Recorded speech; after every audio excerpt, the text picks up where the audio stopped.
आप सबको जय मसीह की। एक बार फिर से नई वाचा की संगति में आप सबका स्वागत है। मैं आशा करता हूँ आपका पूरा सप्ताह सुखद गया होगा, और यदि कुछ दुख में भी गुजरा होगा तो परमेश्वर ने आपको समर्थ दी होगी, और उसी समर्थ के साथ एक बार फिर से इस सप्ताह के पहले दिन हम उसकी आराधना कर रहे हैं। सारी आदर महिमा प्रभु के नाम को मिले। तो मैं आपसे कह रहा था कि यदि प्रार्थना करते समय आपके अंदर रुचि या अनुभव की कमी आ रही है, कुछ चीज़ें हैं जो हमारे जीवन से निकलनी चाहिए, कुछ है जो आपको रोक रहा है। हालेलुया। मैं आपको बताऊं, एक प्रार्थना करने वाली कलीसिया से ज़्यादा खतरनाक शत्रु के लिए कुछ नहीं हो सकता।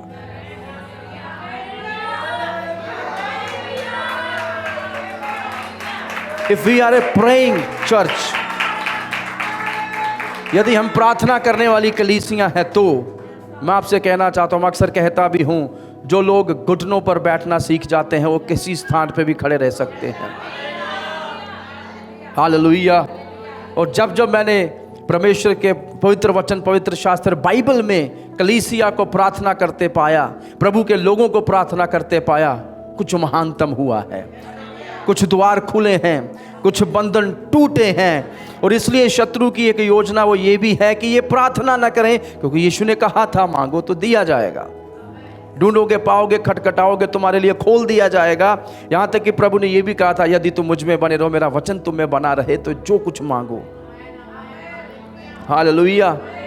और याकूब लिखते हैं और प्रभु के लोग कहते हैं कि यदि हम उसकी इच्छा के अनुसार प्रार्थना करें, पर वो इच्छा कहाँ से मालूम होगी? जब हम उसके साथ बैठेंगे, प्रार्थना करेंगे। क्योंकि प्रार्थना केवल एक तरफा वार्तालाप नहीं है, पर प्रभु की वाणी को सुनना भी है। आमीन। आप प्रार्थना में बैठकर प्रभु को सुनते हैं, प्रभु से बातचीत करते हैं, उस संगति को अनुभव करते हैं, उसका आनंद उठाते हैं जिसके लिए यीशु मसीह क्रूसित हुए हैं। मैं अक्सर लोगों से कहता हूं, यीशु के क्रूस पर बलिदान होने का मुख्यतः एक कारण यह था कि पाप क्षमा हो। पर पाप ही क्यों क्षमा करने थे? वो इसलिए क्योंकि परमेश्वर पवित्र है और पाप के साथ उसकी संगति नहीं की जा सकती। तो हमें धोया गया ताकि हम फिर से उस पवित्र पिता के साथ संगति कर सकें। हालेलुया। और मैं ये कहूँगा, मुझे किसी ने एक बार पूछा था दुनिया का सबसे बेहतरीन स्थान कौन सा है, मैं कहूँगा शायद वो स्थान प्रार्थना का है। आप कहीं भी रहकर स्वर्ग को छू सकते हैं। यीशु ने कहा, अब ना मंदिरों में ना पहाड़ों पर सच्चे भक्त आत्मा और सच्चाई से करेंगे। और हर एक चीज जो कलीसिया में बिना आत्मा और सच्चाई से है, वो कभी आराधना नहीं बन सकती। बड़ा कठिन है ये समझना। हर एक चीज जो बिना आत्मा और सच्चाई के है, तो आत्मा की सहायता के बिना, उसके सत्य वचन के बिना, जो उसके वचन पर आधारित नहीं है, वो कभी भी आराधना नहीं बन सकता। सो इसलिए जब इस स्थान पर हैं, हम जो कुछ भी करें, किसी को मुड़कर कहें, जो कुछ भी करें आत्मा और सच्चाई से करें। हालेलुया। सो मैं आपको एनकरेज करूंगा, चर्च प्रार्थना में ध्यान दें, थोड़ी वाइब्रेंट प्रेयर करनी शुरू करें। वो धीरे धीरे मेरी प्रार्थना करनी थोड़ी त्याग दें। कोई बात नहीं, प्रभु सुनता है, पर कई बार मैं जोश से प्रार्थना इसलिए करता हूं कि मेरे अंदर छुटकारा हो जाए। और आपकी प्रार्थनाओं से ही पता चलता है कौन सी आग है आपके अंदर, है ना। गैस जलती है तो पता चलता है ईंधन कितना बाकी है। जैसे ही मेरे घर की गैस जो ईंधन जल रहा है वो कम होना शुरू होता है, तो मेरी पत्नी कहती, पास्टर जी सिलेंडर खत्म होने वाला है। और कई बार कुछ विश्वासियों को देखकर ऐसा ही लगता है सिलेंडर खत्म नहीं हुआ, कोई सिलेंडर ही उठा के ले गया है।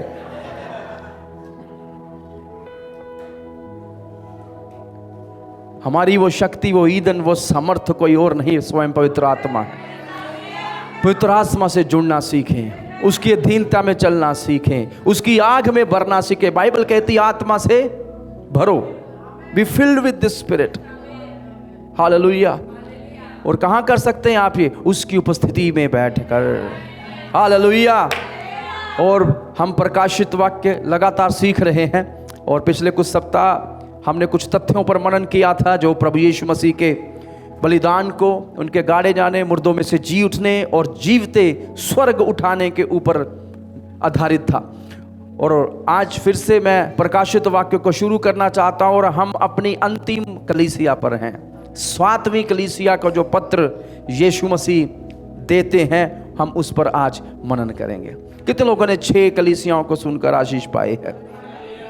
ये कई हजार साल पहले लिखा गया वचन है, पर आज भी ये हमारे लिए है क्योंकि ये कलीसियाओं को लिखा गया है।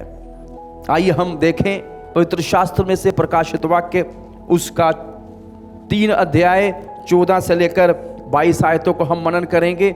ज़रूर अपनी बाइबल को खोल लीजिए और एक एक आयत को हम देखेंगे। और कलीसिया का नाम है लौदीकिया की कलीसिया को दूत को ये लिख, जो आमीन और विश्वास योग्य और सच्चा गवाह है, जो आमीन और विश्वास योग्य और सच्चा गवाह है और परमेश्वर की सृष्टि का मूल कारण है, वह ये कहता है, मैं तेरे कामों को जानता हूं कि तू ना तो ठंडा है और ना गर्म। सो यीशु मसीह ने उनके कामों को देखा, परखा, और यीशु ने कहा मैं तेरे कामों को जानता। सो कामों को देखकर यीशु को समझ में आया ना इनके काम ठंडे हैं ना इनके काम गर्म हैं। भला होता कि तू ठंडा या गर्म होता। आजकल तो ऐसा भी समय लोगों को गुनगुना सब अच्छा लगता है ना, गुनगुना पानी दे दीजिए। यहां पर ठंडा गर्म क्यों कहा गया, हम उस पर मनन करेंगे। मैं तुझे अपने मुंह में से उगलने पर हूं, दूसरे शब्दों में मैं उल्टी करने पर हूं। और कई प्रभु के दासों ने इस कलीसिया को जब प्रचार किया तो उन्होंने इस तरह से भी इसका शीर्षक दिया, वो चर्च जिसने यीशु को बीमार कर दिया। और कहते यू मेक मी सिक। हम ऐसा भी बोलते हैं कि तूने मुझे मेरा दिमाग खराब कर दिया है। कुछ लोग ऐसा भी प्रचार कर गए। और कुछ लोगों ने कहा वो कलीसिया जो अमीर होकर भी गरीब थी। इसके बारे में भी हम देखेंगे। आगे लिखा है, तू कहता है कि मैं धनी हूं। कौन कहता है? प्रभु नहीं कह रहा उसको, लौदीकिया खुद कह रही है कि मैं आत्मिक हूं, मैं धनी हूं, मेरे जैसा कोई नहीं, सब मुझे ही पता है, मैं अच्छे से जानता हूं, मैं अच्छे से जानती हूं, मुझे पता है मैं क्या कर रहा हूं। सो मैं धनी हूं और धनवान हो गया हूं, धनी हूं और भी धनवान हो गया हूं, और मुझे किसी वस्तु की घटी नहीं। यहोवा मेरा चरवाहा है। हालेलुया। वचन भी पता है इनको। मुझे कोई घटी नहीं है, बिकॉज आई हैव प्लेंटी। और ये सच्ची बात है जब हमारे पास बहुतायत से होता है। कई बार मैं सोचता हूं भाई बहुतायत से होना भी गड़बड़ी उत्पन्न कर सकता है, क्योंकि फिर हम प्रभु पर नहीं बहुत आयत पर निर्भर हो जाते हैं। और उस कलीसिया की भी एक समस्या यही है। पता है वो क्या है? मैं। और आगे लिखा है, और ये नहीं जानता कि तू क्या है? अभागा और तुच्छ और कंगाल और अंधा। और इतनी अमीर कलीसिया, इतना धन, और उसके बाद भी प्रभु यीशु मसीह ने 5 अच्छी चीजें गिनवा दी इनके बारे में। कौन कौन सी? तू अभागा, तुच्छ, कंगाल, अंधा और नंगा है। इसीलिए, किस लिए? क्योंकि तू अभागा, तुच्छ, कंगाल, अंधा और नंगा है, इसलिए मैं तुझे सम्मति देता हूं। I am giving you an advice, I am counselling you. पवित्र आत्मा की सबसे बड़ी सेवकाई है चेताना। क्या करना? पासवान की भी एक सबसे बड़ी सेवकाई का भाग यही है, चेताना, काउंसल करना। हालेलुया। सो चिता रहा है, क्या सम्मति देता हूं कि तू आग में ताया हुआ सोना मुझसे मोल ले कि तू धनी हो जाए। प्रभु कहता है जिस धन को तू धन समझता है वो धन नहीं है, पर तू मेरे पास आ और मुझसे असली धन ले, अर्थात वो आग से ताया हुआ सोना। हम बताऊंगा आने वाले समय में इसके बारे में, कि तू धनी हो जाए। और श्वेत वस्त्र ले कि पहनकर तुझे अपने नंगेपन की लज्जा ना हो। प्रभु उनको नंगा देख रहा है, प्रभु उनको गरीब देख रहा है। और अपनी आंखों में लगाने के लिए सूरमा ले कि तू देखने लगे। क्या ले? बोलते नहीं आप। आजकल तो सूरमों का रवाज ही चला गया है। बचपन में हम जब छोटे छोटे होते थे ना, पहले समय की माएँ वो आंख में सिलाई डालकर सूरमा यहां तक खींच देती थी। सब बच्चों की आंखें हिरनी के समान, हालेलुया। और वो सुरमा बड़ा ठंडा लगता था आंखों में, आहा हा हा। पहले जलता था पर आंखें खुलने के बाद एकदम सब बढ़िया दिखता था। आजकल डालेंगे डॉक्टर कहेंगे नहीं नहीं बच्चे की आंखें खराब हो जाएंगी, पर उस समय के बच्चों की आंखें ठीक है। मुझे तो अभी तक चश्मा नहीं लगा। हालेलुया। तो सूरमा ले ले, और उसका भी मैं बताऊंगा क्यों। 3 चीजें प्रभु ने उसको कही है लेने के लिए। सबसे पहला क्या ले? सोना ले, खरा सोना। दूसरी चीज क्या ले? श्वेत वस्त्र ले ले। तीसरी चीज क्या ले? सूरमा ले ले। जी हाँ, मैं जिन जिन से प्रेम करता हूं। अब कुछ लोग, मैं इस कलीसिया के बारे में पढ़ रहा था, मैंने बड़े सारे वर्जन पढ़े, अलग अलग किताबें, ग्रीक पढ़ी, इब्रानी पढ़ी, सिर्फ एक शब्द को जानने के लिए। और एक प्रभु के दास कहते हैं कि जो पहली कलीसियाएं हैं उनको प्रभु लिखता है कि उस शहर की कलीसिया को ये लिख, उस शहर में जो कलीसिया है। पर जब इसको लिखता है तो प्रभु कहता है उस शहर की कलीसिया को ये लिख। तो वो कहते हैं ये कलीसिया जो थी ये उस शहर की कलीसिया थी, ना कि प्रभु की। पर खैर इस कमेंट को मैं नहीं मानता, क्योंकि यहां प्रभु कहता है जिनसे मैं प्रेम करता हूं। हालेलुया। यह भी प्रभु की कलीसिया है, क्योंकि प्रभु कहता है मैं उगलने पर हूं, अभी उगला नहीं है। हालेलुया। प्रभु अभी भी उनको अवसर दे रहा है। धन्यवाद हो ऐसे प्रभु के लिए जो अवसर देता है। आप सोचिए, यदि प्रभु हमें अवसर ना देता तो हम यहां नहीं पाप में होते, और उसके बाद हमारा अनंत जीवन नहीं अनंत मृत्यु वाला स्थान निर्धारित होता। प्रभु हमें बार बार अवसर दे रहा है, इसलिए हम यहां पर हैं। और इसलिए किसी को घमंड नहीं करना चाहिए, क्योंकि हम जो कुछ भी हैं उसी की कृपा और अनुग्रह से हैं। हालांकि अभी प्रचार नहीं किया मैंने। मैं जिन जिन से प्रेम करता हूं उन सबको उलाहना और ताड़ना। हालेलुया। और ये वो चीज है जो किसी को नहीं पसंद। किसी बच्चे से पूछ लीजिए माता पिता की ताड़ना पसंद? ना जी ना। उलाहना कभी बोल दीजिए किसी बच्चे को आप। अब हम उन दिनों में जी रहे हैं, अगर मोटे को मोटा बोल दे तो बॉडी शेम, पतले को पतला बोल दे तब भी बॉडी शेम, काले को काला, गोरे ये सब नहीं बोलना, ठीक है। पर कई बार हम प्रोत्साहन के लिए भी नहीं बोल सकते कि भाई तू मोटा हो गया, अब एक्सरसाइज करके पतला हो जा। भाई तू पतला दिख रहा है, थोड़ा अच्छा खा पी के तगड़ा हो जाए, पेट खराब था। नहीं नहीं मैनू कुछ ना को, मेरी रोटी वाल नहीं देखना। इसी के लिए तो हम जीते हैं, है ना। मनुष्य केवल, प्रभु कुछ और कह रहे हैं, हम कुछ और कह रहे हैं। हालेलुया। किसने मुझे कहा रोटी के लिए तो हम जीते हैं। मैंने कहा जी नहीं, हम तो प्रभु के वचन से जी रहे हैं। Praise God.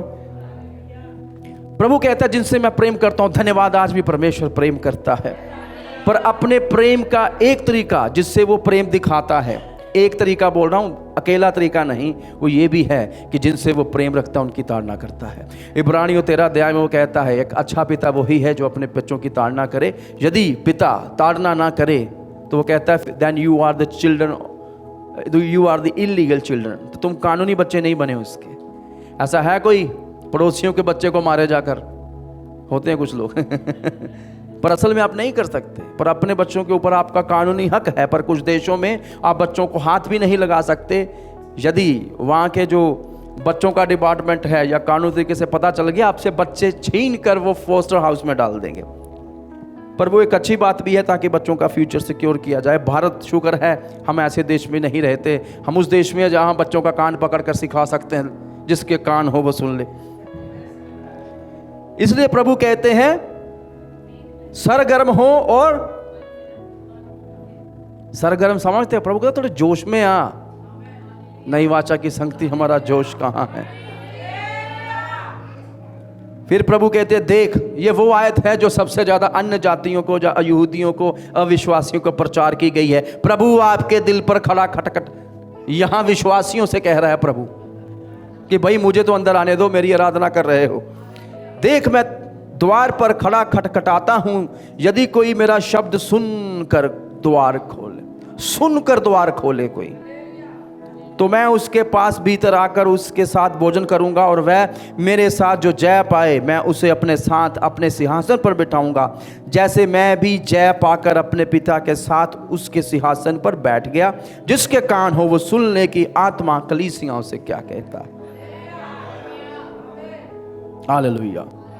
प्रभु जी का वचन पढ़े जाने और सुने जाने पर कई बार मैं जब वचन पढ़ता हूं मुझे लगता है प्रचार भी हो गया, हालेलुया, सब खुल खुल कर आता है। प्रभु का धन्यवाद हो इतनी स्पष्टता के लिए। देखिए हम सोचते हैं प्रकाशित वाक्य समझ नहीं आ रहा, पर कितनी स्पष्टता से पवित्र आत्मा हमें सिखा रहा है, हालेलुया। विशेषता आज मैं 2 शीर्षक लेके चलना चाहूंगा। पहला, वो कलीसिया जो अमीर थी पर गरीब थी। वो सोचते थे वो अमीर थे पर गरीब थे, रिच पुअर चर्च। और दूसरा, Jesus is still knocking at your door. Yeshu Masih अभी भी खटखटा रहा है कई द्वारों के ऊपर, हालेलुया, प्रेज गॉड। तो सबसे पहले हमने 6 कलीसियाओं के बारे में सीखा और हर कलीसिया की एक समस्या थी। कुछ कलीसियाओं को प्रभु ने प्रशंसा के शब्द कहे और उसके साथ साथ परमेश्वर ने ताड़ना भी करी उनकी, और उसके साथ साथ प्रभु ने उनको हर एक बात का एक उपाय दिया कि तुम फिर से व्यवस्थित कैसे हो सकते हो, सही कैसे हो सकते हो। आज संसार में बड़े सारे लोग आपकी गलती निकाल देंगे, पर वो ये कभी नहीं बताएंगे कि इसको सुधारा कैसे जाए। यदि कोई सच में आपका शुभ चिंतक होगा, वो ना केवल आपको गलती बताएगा पर उसके साथ ये भी बताएगा इसको सुधारा कैसे जा सकता है। और यीशु मसीह यही कर रहे हैं, क्योंकि ये यीशु की कलीसिया है, हालेलुया। यीशु कहते हैं मैं जानता हूं, हर एक चीज वो जानता है। और ये खुशी की बात है, ये दुख की बात नहीं है। और मुझे सबसे ज्यादा पसंद है, मेरा प्रभु ना केवल मेरी खूबियों को पर मेरी कमजोरियों को भी जानता है। और मेरी कमजोरियों से वो शर्माता नहीं है, पर वो कहता है कि इस पर तू जय कैसे पाए, इस तरह से चल, हालेलुया। ये डरने की बात नहीं वो जानता, बल्कि खुशी की बात है कि उसके सामने आपको ढोंग करने की आवश्यकता नहीं है। और आज संसार में दुनिया बड़ी मात्रा में पखंड कर रहे हैं, कर रहे हैं कि नहीं? आत्मिक ओढ़ने उड़े हुए हैं सबने। प्रभु के सामने मैं जैसा हूं वैसे आ सकता हूं, और वह इस बात से घबराता नहीं है, क्योंकि वो पहले से ही जानता है वो गलतियां जो भविष्य में होंगी उन्हें भी वो पहले से ही जानता है। He is not shocked eight all. वो तो हैरान भी नहीं हो रहा, वो तो फिर भी इंतजार करता है हम कब मन फिराएंगे, उसके पास आएंगे। ऐसा एक प्रभु है, हालेलुया, आमीन। सो मैंने आपको बताया था इन पत्रियों को हम 3 तरीकों से समझते हैं। पहला तरीका था उसके ऐतिहासिक तरीके में जाकर, तो आप पीछे जाते हैं क्योंकि ये असली कलीसिया को लिखे गए पत्र थे। उनमें से एक लौदीकिया की भी थी। हमें इस बात का तो नहीं पता लौदीकिया की कलीसिया की स्थापना किसने करी थी, पर ऐसा कहा जाता है पौलुस के साथ उसका एक सहकर्मी था, उसके द्वारा शायद ये कलीसिया की स्थापना की गई थी, और इसके साथ साथ कुलूसियों की भी, आमीन। क्योंकि पौलुस कहता है कि उन्होंने कभी मेरा चेहरा नहीं देखा, कुलूसियों को लिखते हुए, विशेष करके उसने दूसरे अध्याय की 3-4 आयत के आसपास, आमीन। सो उस व्यक्ति ने जाके इसकी स्थापना करी थी। पर लौदीकिया के बारे में हमें बड़ी सारी बातें मालूमात नहीं हैं जो शायद बाइबल में हो, आमीन।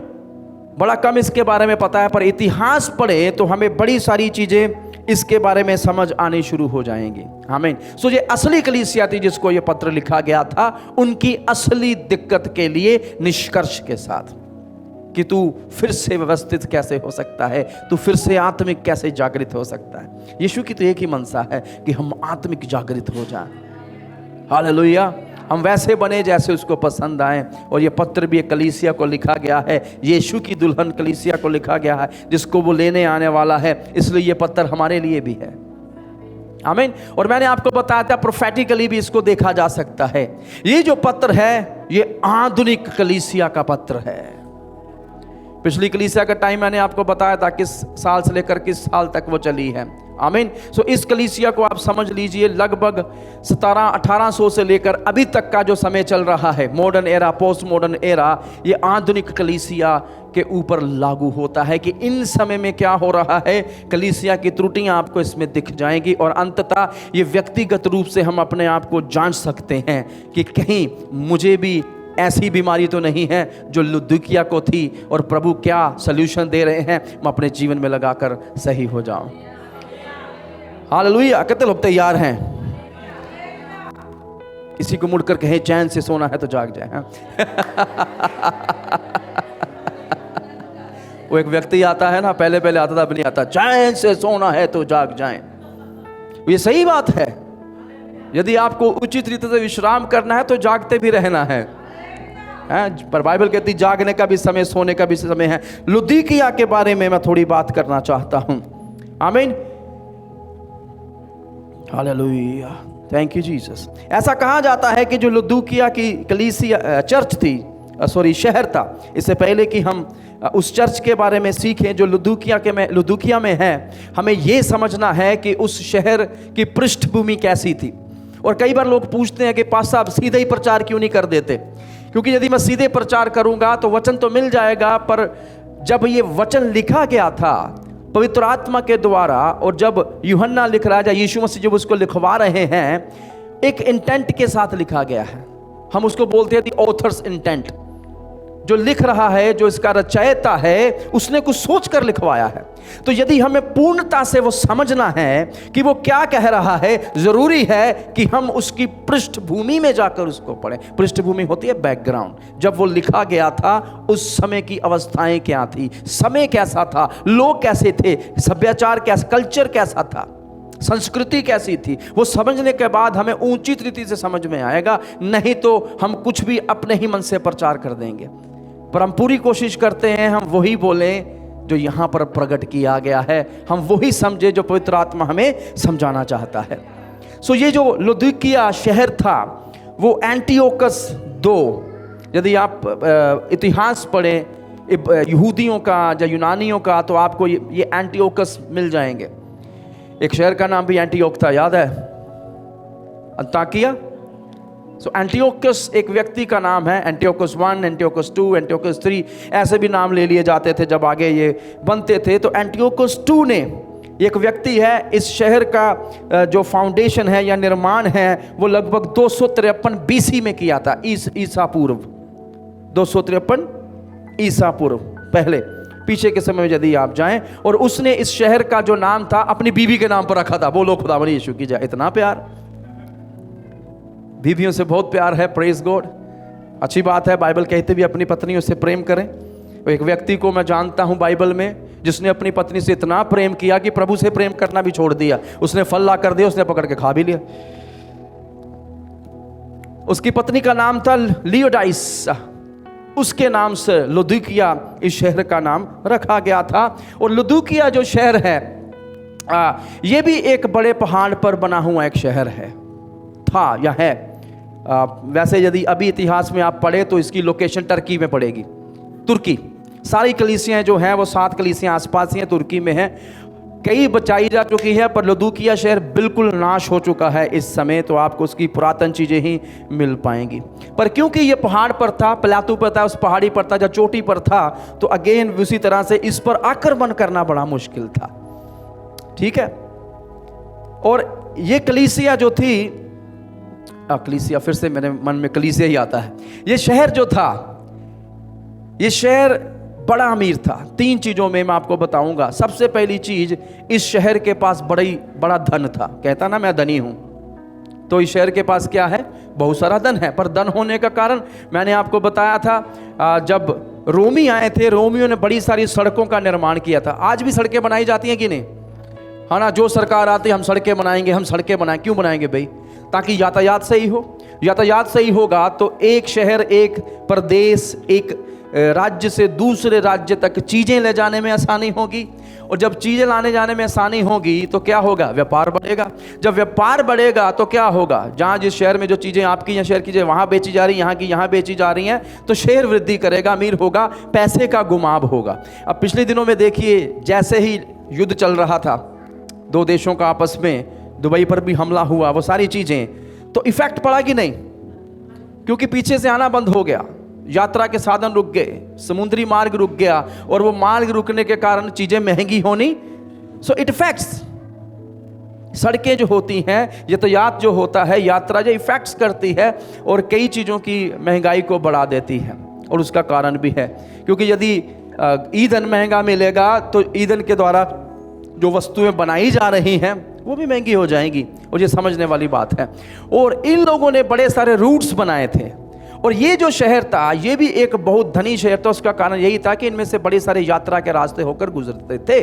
और क्योंकि हर दूसरा व्यक्ति इसमें से भी होकर गुजर रहा था, जैसे दूसरे शहरों में से भी, तो क्या हो गया? ये शहर अमीर हो गया। आपको पता है यहाँ बहुत सारे यात्री आते जाते हैं, वहां पर होटलों की कीमतें बड़ी महंगी होती हैं। कहते हैं ना सीजन चल पड़ा है। अभी कौन सा सीजन है? गर्मियों का। किन का सीजन है ये?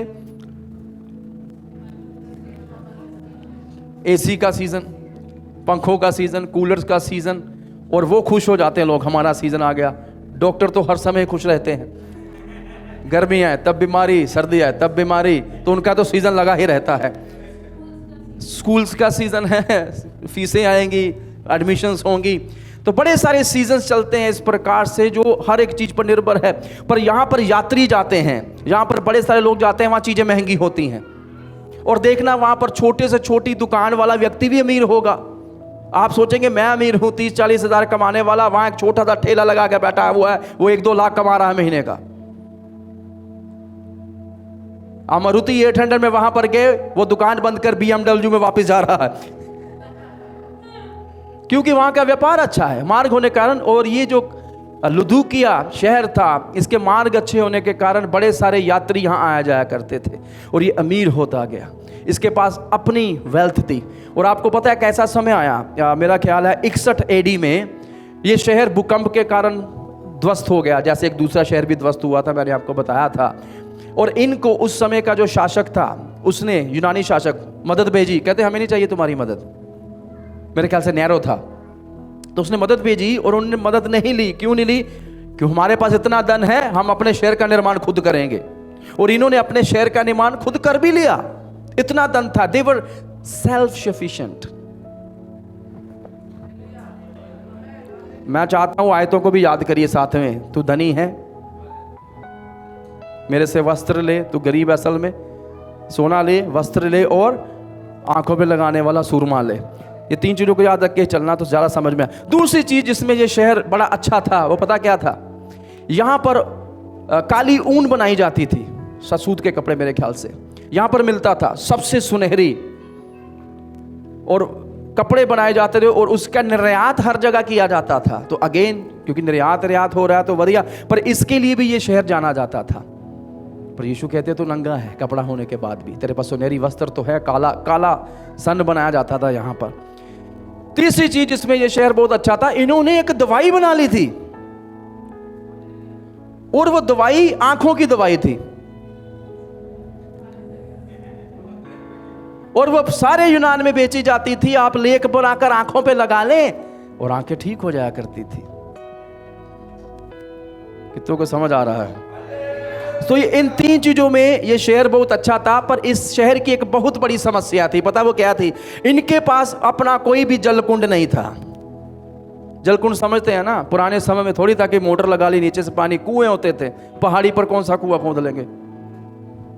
पहाड़ों पर कुएं देखे नहीं है, पर जो ऊपर बारिश का पानी आता है वही इकट्ठा किया जाता है ना। कुएं हमारे शहरों में मैदानी इलाकों में पाए जाते हैं ज़्यादा, रेगिस्तानों में भी मिल जाते हैं, अलग अलग स्थानों में कुएं। इनके पास अपना पानी का कोई साधन नहीं था, पर इनके पास एक नदी थी इनके शहर में, जहाँ उनके आसपास जो थी नियर बाय, उसका नाम था लेकस। लेकस नदी तो थी, पर उसका पानी इतना मिट्टी वाला था, क्योंकि पी नहीं सकते आप, तो प्योरीफाई नहीं होगा तो पिएंगे कहाँ से? तो मिट्टी होने के कारण इसको पिया नहीं जाता था। तो इसीलिए लुधुकिया को अपने पानी का प्रबंध कहीं और से करना पड़ता। अमीर है तो प्रबंध भी कर लेंगे, कहता मेरे को पैसा है, मैं कुछ भी कर सकता। और इसीलिए आज सबसे ज्यादा फोकस दुनिया में किस पे किया जाता है? हम कहते हैं एक बार पैसे आने दो। मैंने कहा एक बार पैसे आ गए फिर तेरा परमेश्वर ही रखवाला है। पैसा बुरा नहीं है, पैसे का प्रेम बुरा है, और पैसे से प्रेम हो जाता है। आप कुछ भी कर लीजिए, ज्यादा ही प्रेम हो जाता है। तो इस शहर के पास पैसा है, तो अपने पानी का प्रबंध ये कहां से करते थे पता है? ये अपने पानी का प्रबंध 2 जगहों से करते थे। सबसे पहला, इनके पास एक, इसके आसपास का एक शहर था, उसको कहा जाता है हीरापोलिस। हीरापोलिस, वहां से ये पानी लाया करते थे। 12 किलोमीटर की दूरी पर, 10 से 12 किलोमीटर की दूरी पर ये था, उत्तर की तरफ। उस शहर से जाकर ये पानी लाया करते थे। और दूसरा पानी जो है वो कलुसियो से लाया करते थे, जो कि इनके ईस्ट में था, पूर्व की तरफ था। ये 2 शहरों से विशेषता पानी मंगवाया जाता था। कहें 2 शहर, हालेलुया। एक शहर में मेरे ख्याल से हीरापोलिस है, यहाँ पर जहाँ से मेरे ख्याल से if I am not wrong गर्म पानी आता था। अब गर्म पानी क्या क्या करता आप सबको पता है, पर ऑब्वियस सी बात है ये पानी उबालते थोड़ी होंगे,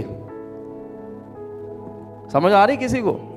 तो ये पानी ऊपर से आता था, पहाड़ों से, जड़ी बूटियों को लेकर, चीज़ों को लेकर, और यदि इस पानी को पिए या स्नान करें तो आपके चर्म रोग ठीक होते थे, या पीने से आपको चंगाई मिलती थी। और जो दूसरा शहर था वहाँ से ठंडा पानी आता था, और ठंडा पानी पीने से क्या होता, अब गर्मी आ गई, अब आपसे ज़्यादा कोई अच्छे से नहीं जानता है ना। बड़े सारे लोग नींबू पानी, लस्सी, सोडा वाटर, दूध वाला सोडा, और वो सारी चीज़ें पंजाबी जो बना सकते हैं। मेरी पत्नी बोल रही थी मैं आपको वो पिलाऊंगी, वो लाल वाला सोडा कौन सा होता है, और नहीं, मोहब्बत का शरबत मोहब्बत तो है, पर शरबत बना के पिलाएगी तो और मजा आएगा। हालेलुया। गर्मियों का समय है, पर दिक्कत पता क्या थी? यदि आप 10-12 किलोमीटर दूर से ठंडा पानी लेकर अपने शहर में आ रहे हैं, तो जब तक शहर में पहुंचता था क्या होता था? गुनगुना। पूरा गर्म थोड़ी होता था, वो ठंडक छोड़ देता था अपनी, तो गुनगुना रह जाता था फिर। और गर्म पानी भी जो ला रहे थे अपने शहर में, तो जब तक गर्म पानी शहर तक पहुंचता था उसके साथ भी क्या हो रहा था? गुनगुना रहा। ये दिक्कत थी उनकी, ना ही तो उनको रिफ्रेशमेंट मिल पा रही है, ठंडा पानी पीकर के मजा ही आ जाए, ना ही उनको गर्म पानी मिल रहा है, ना उसके फायदे मिल रहे हैं। तो ऐसे पानी को जब आप पीते थे अधिकतर, पर पीना पड़ता था। कितनों को समझ में आ गया? हालेलुया। और इसीलिए बड़ा जरूरी है इस शहर की, उस समय की परिस्थिति को समझना, ताकि हम ये भी समझें कि लुदीकिया की जो कलीसिया थी उनके अंदर कौन सी दिक्कतें थी और वो क्या कुछ कर पा रहे थे। हालेलुया, आमीन। आइए अब हम प्रभु के वचन की ओर चलें, क्योंकि लुदीकिया की कलीसिया के दूत को ये लिख, तो ये लुदीकिया शहर 3 चीजों के लिए सबसे महत्वपूर्ण है। पहली, बहुत सारा धन, बैंक, लेन देन बहुत हो रहा है, तो धनवान शहर है। दूसरा, कपड़े के लिए बहुत अच्छा कपड़ा बन रहा है, ये बाहर भी बेच रहे हैं। तीसरी चीज, सुरमे के लिए जो आंखों पर लेप लगाया जाता था और लोग चंगे हो रहे हैं। ऐसी कलीसिया के पास अब यीशु आते हैं जो लुदीकिया में है। Hallelujah. It makes me excited when Jesus comes to the church. Church is not going to Jesus. Jesus is coming to the church. That's the love of Jesus. यीशु स्वयं कलीसिया के पास आ रहे हैं, ये उसका प्रेम है, क्योंकि कलीसिया के लिए उसने अपने प्राण दिए हैं। हालेलुया। वो अपने घर को ठीक कर रहा है, अपनी धुलकन को सुशोभित कर रहा है, और इनके पास भी आता है। पर दुख की बात यह है, बाकी सभी कलीसिया की तुलना यदि इस कलीसिया से कह रहे हैं, सबसे गड़बड़ी वाली कलीसिया यही है। पता क्यों? इस कलीसिया को प्रभु यीशु ने एक भी प्रशंसा का शब्द नहीं कहा। कुछ तो अच्छा हो, एक भी प्रशंसा का शब्द नहीं कहा, बल्कि यीशु मसीह सीधे आकर उनकी दिक्कत की बात उनसे कहते हैं। There is nothing good to say about them. और वो सीधे शब्दों में उनके पास आकर लुदीकिया की कलीसिया को उनका त्रुटि बताना शुरू कर देते हैं। हालेलुया, आमीन। तो सबसे पहली त्रुटि जो लुदीकिया की कलीसिया में थी वो क्या थी?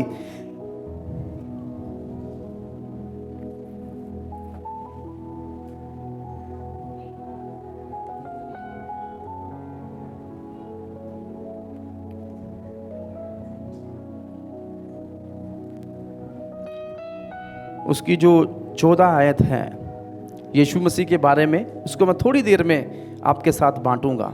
पर प्रभु पहले कहते हैं, मैं क्या तेरे कामों को, उनकी दिक्कत प्रभु ने बताई, तू ना ठंडा है ना गर्म है, भला होता कि तू ठंडा या गर्म होता, इसलिए कि तू गुनगुना है, ना ठंडा ना गर्म है, मैं तुझे मुंह से उगलने पर हूं। तू कहता है मैं, हालेलुया, तू कहता है मैं धनी हूं।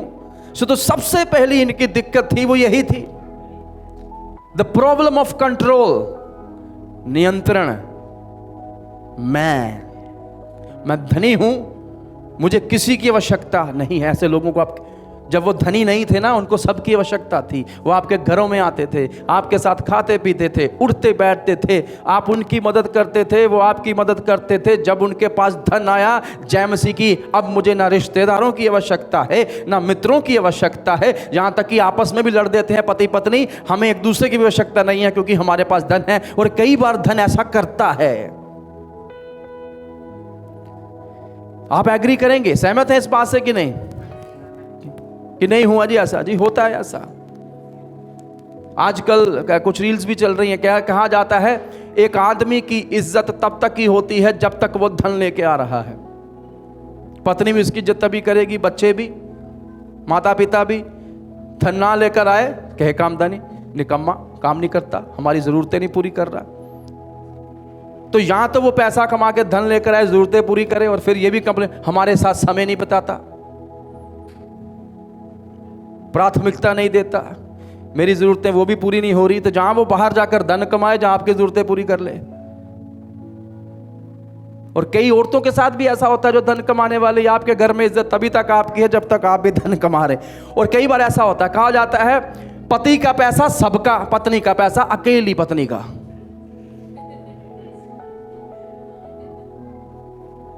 वो नहीं निकालती अपनी जेब से। और डायलॉग माफ कीजिएगा, कलीसिया में से भी सुनता हूं, दुख लगता है मुझे। यकीन करिए, मैंने आपको उस समय करेक्ट इसलिए नहीं किया, मुझे पता था यदि मैं बोल देता आपको बुरा लग जाता।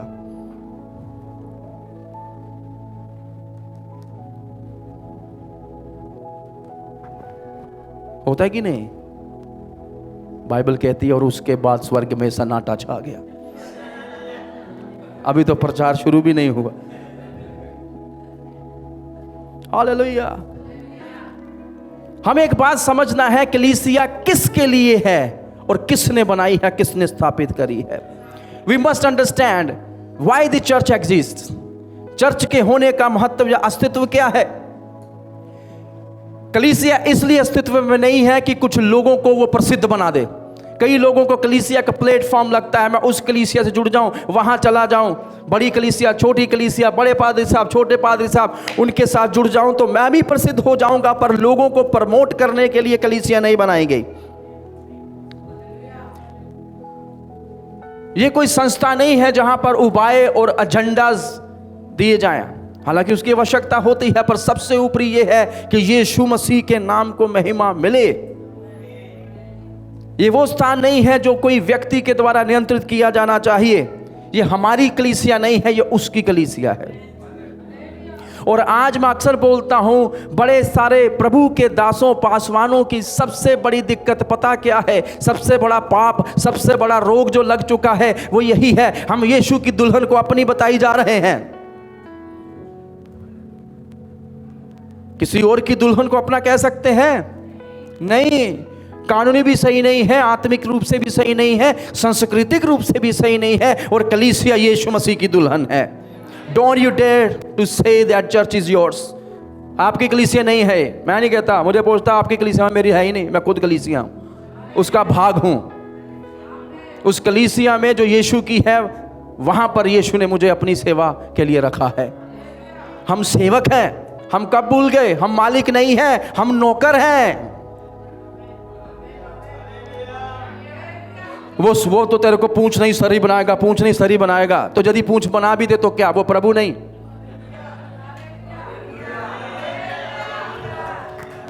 सब सर बनने के लिए आए हैं।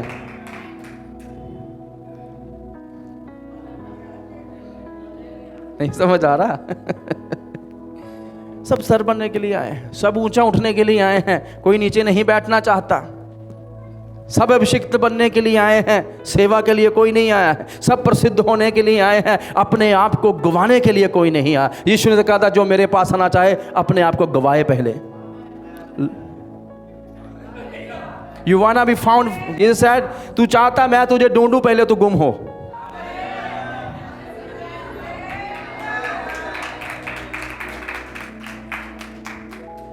हालेलुया। मैं तो दिखना ही नहीं चाहता। Praise the Lord. Amen. We need to understand this. Church, कलीसिया यीशु के बारे में है। कहे मैं यीशु की दुल्हन हूं। It is his church. His possession. वो मालिक है, मैं नहीं। कह सकते हैं क्या, वो मालिक है, मैं नहीं। मेरे घर का वो मालिक है, मैं नहीं। इस कलीसिया का वो मालिक है, मैं नहीं। मेरे पास जो कुछ भी है उसका मालिक वो है, मैं नहीं। ही is the rightful owner, not I. Bible कहती है पृथ्वी पर और जो कुछ भी पृथ्वी पर है, इस पर रहने वाले और जो उनका है, सब he is the rightful owner. Yeshu की कलीसिया है, क्यों? क्योंकि यीशु कलीसिया के लिए बलिदान हुआ है। यीशु ने अपने रक्त के द्वारा कलीसिया को खरीद लिया। प्रेरितों के काम 20-28 हमने पढ़ लिया है। वो अपनी कलीसिया को बना रहा है, अपनी कलीसिया को चला रहा है, और कलीसिया केवल उसकी महिमा के लिए विद्यमान है, अस्तित्व रखती है कि प्रभु को महिमा मिले, और हम इस स्थान पर केवल और केवल उसकी महिमा के लिए है। और हमारा कर्तव्य है कि हम प्रचार करें, हमारा कर्तव्य है कि हम प्रशंसा करें, हमारा कर्तव्य है कि हम उसको प्रसिद्ध करें, हमारा कर्तव्य है कि हमारे जीवन के द्वारा उसको ही सारी महिमा मिले। हालेलुया। पर लदूकिया की एक दिक्कत थी, वो क्या थी? क्या दिक्कत थी? मैं कई बार मजाक करता हूं, पता नहीं कितना सही है या गलत है। बकरियां मैं करती हैं, पर प्रभु ने हमको बकरियां नहीं कहा। भेड़ की आवाज सुनी कभी? वह मैं नहीं, वह ये कितना सत्यता में है मैं नहीं जानता, पर मैं ऐसे मजाक में कह देता हूं कई बार। किसी ने कहा ज्यादा मैं ना करें, नहीं तो बलिदान हो जाएंगे।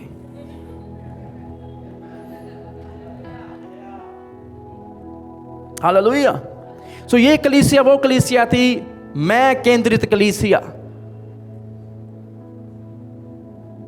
अब मैं में गड़बड़ी है क्या? पूरे संसार में एक ही गड़बड़ी है, मैं ही तो गड़बड़ी है, हम ही तो गड़बड़ी है। हम सृष्टि को नाश कर रहे हैं, सृष्टि के स्रोत को नाश कर रहे हैं, एक दूसरे को नाश कर रहे हैं। हमने वो बम बना लिए हैं, यदि फूट जाए तो सृष्टि नहीं बचेगी।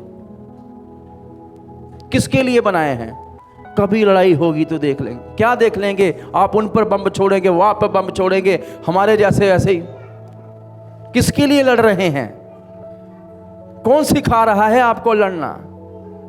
हम तो सब शांति प्रिय लोग हैं, हम तो शांति का प्रचार करते हैं, हम तो प्रभु को जानने की बातें करते हैं। तो फिर लड़ाई किस बात की है? लड़ाई है मैं की। वर्ल्ड पावर मैं बनूं, पैसे सारे मुझे मिले, मेरा सिक्का ज्यादा महंगा हो तेरे सिक्के से। ये लड़ाई है, मैं की लड़ाई है। याद है आपको, एक समय भारत का 1 रुपया का $1 के बराबर था, और आज भारत के सिक्के की कीमत कहां तक पहुंच चुकी है? कौन कारण है इसका? ये सारी समझने वाली चीजें हैं। आपको पता है, हम रुचि ही नहीं रखते राजनीति में। हम कहते हैं हम कलीसियां हैं, हमें क्या लेना देना राजनीति से। मैं आपको बताऊं, आपका परमेश्वर भी सिद्ध राजनेता है, वो राजा है, राज्य करता है, धार्मिक नेता है वो। He is the righteous king। कितनों को समझ में आ रहा है? सो आपको देखना चाहिए और उसके अनुसार प्रार्थना भी करनी चाहिए। हर सुबह आकर प्रभु बड़ा प्रार्थना सही नहीं है, बड़ा अच्छी बात है। अपने देश के लिए प्रार्थना करें, दूसरे देशों के लिए प्रार्थना करें, शांति के लिए दुआ करें, हित के लिए दुआ करें, और सबसे बढ़कर धार्मिक का मतलब वो लोग जो सही कार्य करें, ठीक है, राइचियस राजनेताओं के लिए दुआ करें। प्रभु ऐसे लोग कुर्सियों पर बैठे जो तेरा भय मानने वाले हों, ताकि वो मानवता की भलाई करें। आमीन। और हमें इस मेंटालिटी से बचने की आवश्यकता है जो कि मैं मानसिकता है। मैं जो भी हो मेरे लिए हो, मेरी बढ़ोतरी के लिए हो, पर हमें समझना है this is his church, he is the rightful owner. Amen. We belong to his church. हम उसकी कलीसिया से बिलोंग करते हैं, हम उसके हैं, पर यह है प्रभु यीशु मसीह का। हालेलुया। और उसको छोड़कर और कोई भी योग्य नहीं है कलीसिया को अपना कहने के लिए। यही है बाइबल की खरी शिक्षा। और लुदुकिया की ये दिक्कत है। आमीन। सो सबसे पहली दिक्कत क्या थी? मैं की दिक्कत, कंट्रोल की दिक्कत, कि we will control everything in the church. कलीसिया में हर एक चीज को हम नियंत्रित करेंगे, पर असल में ये नियंत्रण हमें प्रभु को सौंपना है। ना केवल कलीसिया का, पर अपने जीवन का नियंत्रण भी हमें प्रभु को सौंपना है। हालेलुया। दूसरी चीज, उनके जुनून में दिक्कत थी। किसमें? जुनून, the passion they have for Jesus. वहां दिक्कत है। 15 आयत में प्रभु क्या कहते हैं? मैं तेरे कामों को, ना तू ठंडा है ना तू। हालेलुया। याद करिए उस दिक्कत को जो मैंने आपको शुरू में बताया कि लुदुकिया के पास अपना पानी नहीं था। They have the water problem. और मैंने आपको बताया कि जो हिरापोलिस से गर्म पानी आता था, वो रास्ते में आता था क्या हो जाता था? इन्होंने कुछ पाइपिंग भी बिछा रखी थी, पर जैसे वो शहर में पहुंच रहा है, वो क्या हो जा रहा है? गुनगुना हो जा रहा है। और कलूसियो से, जो कि थोड़ी दूर पर ही था, वहां से भी जो पानी आ रहा है, इन तक पहुंचते पहुंचते उसका क्या हो रहा है? वो भी ठंडा पड़ते जा रहा है, वो गुनगुना होते जा रहा है। और ये चीज जो है, ये बड़ी दिक्कत वाली थी, क्योंकि उनको गुनगुना पानी मिल रहा है, रिफ्रेशिंग वाटर नहीं मिल रहा है, ना गर्म पानी मिल रहा है जो आपकी बीमारियों को दूर कर सके। और यीशु मसीह उनसे कह रहे हैं कि जैसा हाल तुम्हारा पानी को लेकर है, वैसा ही हाल तुम्हारा भी हो चुका है। ना तुम ठंडे हो ना तुम गर्म। हम कई बार सोचते हैं यीशु ने उनको ऐसा क्यों कहा? प्रभु ने उनके इर्द गिर्द की चीजों को लेकर उनसे बात करी मेटाफोरिकली, ताकि वो समझ पाए यीशु कहने की क्या कोशिश कर रहे हैं। आमीन। क्योंकि ये लोग चाहत करते थे कि हम तक ठंडा पानी पहुंचे। ठंडा पानी पीना तो वहां जाकर पीजिए, फिर गर्म पानी चाहिए तो वहां जाकर पीजिए, पर जब तक वो पहुंचता था वैसा नहीं रहता था। अब इनको ज्यादा समझ आ रहा होगा जब यीशु कह रहे ना ही तू ठंडा है ना ही तू गर्म है। इसका अर्थ क्या है? इसका सीधा सा मतलब ये है, आप इस संदर्भ में भी लेके चलिएगा, मॉडर्न चर्च, आधुनिक चर्च जो इस समय की परिस्थिति है, वो ये कलीसिया उसको दर्शाती है। आज कलीसिया की हालत ये हो चुकी है, ना कलीसिया ठंडी लग रही है ना गर्म लग रही है, पर काम हो रहे हैं। मोशन में है कलीसिया। किसमें है? Church is in the motion, but कुछ फल नहीं निकल पा रहा। मोशन समझते हैं, कलीसिया में आए, बैठे और फिर उठे और घर चले गए। This is what is happening with the modern church. Modern church के पास दुनिया भर के स्रोत हैं कि नहीं? आज जो कलीसिया है, ब्रह्मांड कलीसिया जो पूरे संसार में देखिए अमीर है। हमारे पास स्रोत आ चुके हैं, हमारे पास कैमरे हैं, माइक हैं, जनरेटर्स हैं, हर एक चीज जिसको आप सोच पाए आज कलीसिया के पास सब कुछ है। पर क्या सेवकाई वैसे चल रही है जैसे पहले सालों में चली? आज हम स्रोतों के ऊपर निर्भर हो चुके हैं। और ये सच बात भी है, स्रोत चाहिए कलीसियाओं के लिए, पर क्या वो स्रोत हमें प्रभु से नहीं दूर कर रहे? आज कुछ लोग कलीसियाओं में सिर्फ इसलिए जा रहे हैं कुछ फायदा हो जाएगा, वो फोन कर देंगे, हमको कोई मारेगा तो वो सारे इकट्ठे होके आ जाएंगे। वो सारी चीजें, हमें क्या प्राप्त हो रहा है?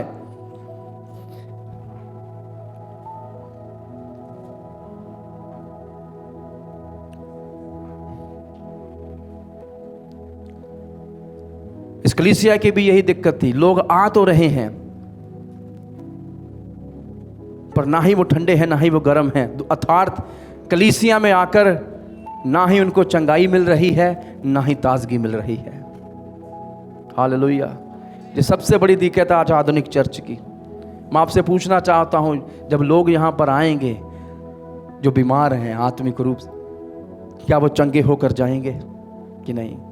नई वाचा की संगति आपको भी अपने आप से पूछना है, जब लोग आपसे और मुझसे मिल रहे हैं, क्या हमारे जीवन से उनको वो चंगा करने वाला जीवन का जल मिल रहा है कि नहीं? क्या हमारे जीवन से उनको वो ताज़ा करने वाला जल मिल रहा है कि नहीं? या फिर हम गुनगुने हो चुके हैं, ना हम चंगाई लेकर आ रहे हैं उनके जीवन में और ना ही ताजगी। आज बातें बड़ी बड़ी हो रही हैं, आज सब कुछ राजनीति के इर्द गिर्द घूम रहा है। वो लोग जो सबसे ज्यादा मसीहियों का विरोध करते हैं, वो भी कलीसियाओं में जाकर कहेंगे हालेलुया, वोटा में नहीं पायो। और वही चर्च दूसरी जगह जाकर वहां के नारे लगाएंगे यही लोग, क्योंकि उनको किसी धर्म से, किसी नारे से कोई लेना देना नहीं है। उनको सिर्फ लेना देना है कुर्सी से, उस शक्ति से जो कुर्सी के द्वारा आएगी। उस ताकत से जो वो कुर्सी उनको प्रदान करेगी, उस बल से, उस पैसे से जो वो कुर्सी लेकर आती है। अब देखिए जैसे ही वोट आना शुरू हुए, शहर की सड़कें भी बननी शुरू हो गई, बनाई जा रहे हैं बस धड़ाधड़ धड़ाधड़ धड़ाधड़। कुछ भी कह दीजिए इनको, ये बना दो, हाँ जी हाँ जी ठीक है जी ठीक है जी। गलियां दिखा रहे हैं, कुछ भी बनाए जा रहे हैं, जहां पानी बंद है उसके ऊपर भी बनाई जाओ बस। और यही गलियां जैसे ही इलेक्शन खत्म हो गए फिर से तोड़ दी जाएंगी। क्यों? पानी रुक गया, उन्होंने सही नहीं बनाई, उन्होंने पाइप सही नहीं डाली, छोटी छोटी पाइपें डाल दी हुई हैं, बड़ी डाल नहीं सकते, हर बार तोड़ के वही बनाए जाते हैं। एक फिल्म मूवी देखी थी मैंने, शायद अक्षय कुमार की थी। बहादुर साहब तो ये मूवी देखते हो? हाँ, मैं दुनिया भी देखता हूँ। वो उसमें सड़क बनाने वाला एक इंजीनियर है, वो कहता है हमारे देश भारत में एक इंजीनियर सारी उम्र एक ही सड़क बनाकर जी लेता है, बार बार तोड़ो बार बार बनाओ, बार बार तोड़ो बार बार बनाओ, यही चल रहा है।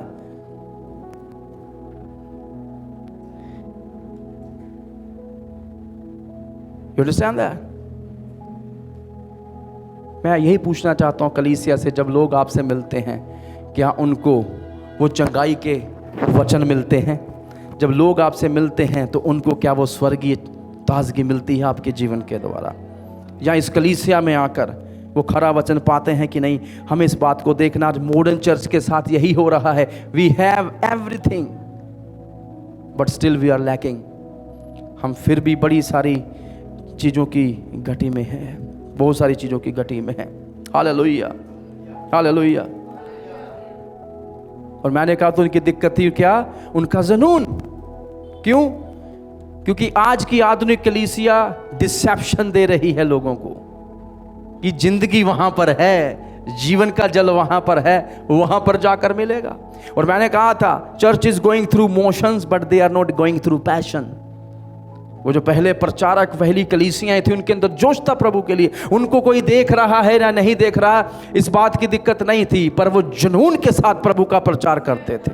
वो बताते थे यीशु मसीह कौन है, बिना घबराए हुए कि वो अपने यीशु, अपने प्रभु पर विश्वास रखते हैं। वो शर्माते नहीं थे। हालेलुया। और आज सब कुछ उल्टा चल रहा है। हम यीशु का नाम भी डर डर के लेना शुरू कर चुके हैं। डिसेप्शन है। पर जब लोग हमारे पास आए, उनको बताइए, हम लोग दुख किया कि कलीसिया के समान ना बने जिन्हें प्रभु उगलने पर है।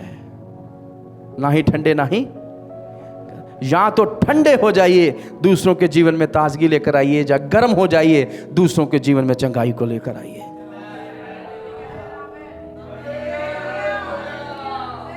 सेवकाई के बारे में है, क्योंकि यीशु ने कहा मैं तुम्हारे कामों को जानता हूं, तुसी के काम देनी।